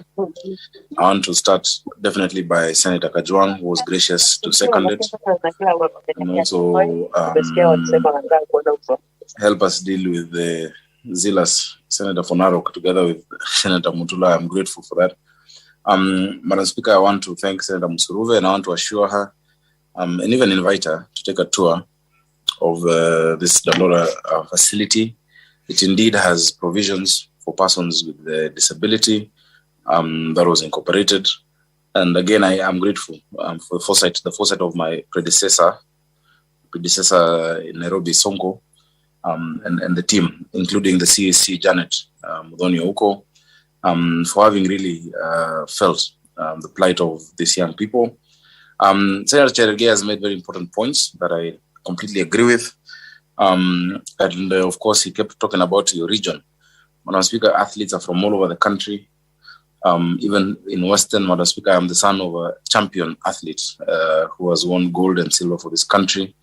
My mother, the late Emily Kubasu Sakaja, who was a 200 meters champion. Yeah, so it's not just in the home of champions was in Gishu and Nandi and those counties. Sports indeed is an economic frontier that needs to be nurtured. We've seen world over how our stars, even from that same Dandora Stadium, have gone to represent this country. And we must really nurture it and see it as an economic frontier. We've said that as a committee, that even the economic survey must include, some of these indicators so that people can invest in sports, in the arts, in film, in music, because those are the new ways to do work. If you look at the SDGs, the SDG number 8 on work and the future of work, it includes this, creative economy and sports. I want to thank also Senator Kavindu, and she's mentioned some of the areas in Matungulu, where the MP Mule is my friend, and a lot of those areas. Madam Speaker, a lot has changed in sporting fraternity. It's now national. The traditional areas that produced certain grades have now moved. We have rugby going around the country. We have soccer. We have all of this, and I'm happy that Madam Speaker, with the support of the Senate, we can get this done. And as I've said, in as much as it was only one stadium in Dandora, we'll make sure moving forward that, Madam Speaker, we can look at Umeme grounds in Ziwani, you can look at Woodley grounds in Kibra constituency, Kawangware, Kibuini, and the rest, to make sure they come to par with the standard that has been set or that is being set. Finally, Madam Speaker, and most importantly, I want to thank the young people of Dandora. Madam Speaker, if you look at the status of that stadium, for 3 years, no work has been done. There's a lot of expensive equipment, including public address, their speakers, their sound systems, their amplifiers, their microphones. None of them, Madam Speaker, has been touched or vandalized. The young people there themselves are the ones who have been protecting. And I want to single out Godfrey, the chair of the stadium, the 12 teams that play, or rather that used to play in the stadium from that area, the MCAs from Dandora 1, Dandora 2, Dandora 3 and 4 wards, who we have worked closely, and the members of County Assembly that have really played their part in making sure this is done. It had reached the point beyond which they could sort out. And I note what Senator Kajwang said. The county assemblies are the first port of oversight, but I think it was now beyond them. Even the governor felt her hands are tied, and no one in the county wanted to touch this where it had reached because of fear of repercussions. But we said, as a Senate, we have the authority and mandate to oversight all these state organs, not just the county government, but also the investigative agencies, and we hold the arm and the knife. And so we're giving them this clearance so that we can finish it for the interest of the people. This does not stop any investigation. This does not stop any agency looking into the matter, but we don't throw out the baby in the bathwater. The young people of Dandora will still, and they still deserve value for their money, and they deserve to be treated as first-class citizens. And also, the longer we take, Madam Speaker, the more we waste the resources that have already been pumped in, taxpayers' money from Nairobi and from the rest of the country that has already been put in. So, Madam Speaker, I thank you for this. I thank you for the opportunity, and I'm glad. I want to thank my committee members, especially Senator Hika, who accompanied me, Senator Omanga, who came, Mama Miradi. She is also very keen on this matter, in as much as she's not a member of the committee, and the rest of the committee, that, Madam Speaker, including my secretariat led by Monate Shaban, and the team. A young man called Kibet Kevin was in charge of this issue. Thank you, Madam Speaker. I beg to reply. And Madam Speaker, my reading is that it's not a matter that affects counties, but I will stand guided, because you could be able to put the question, or you can do it with the others, Madam Speaker. Thank you. Thank you, Senator. Thank you, Senators. This matter does not concern counties, so I will propose, I'll put the question for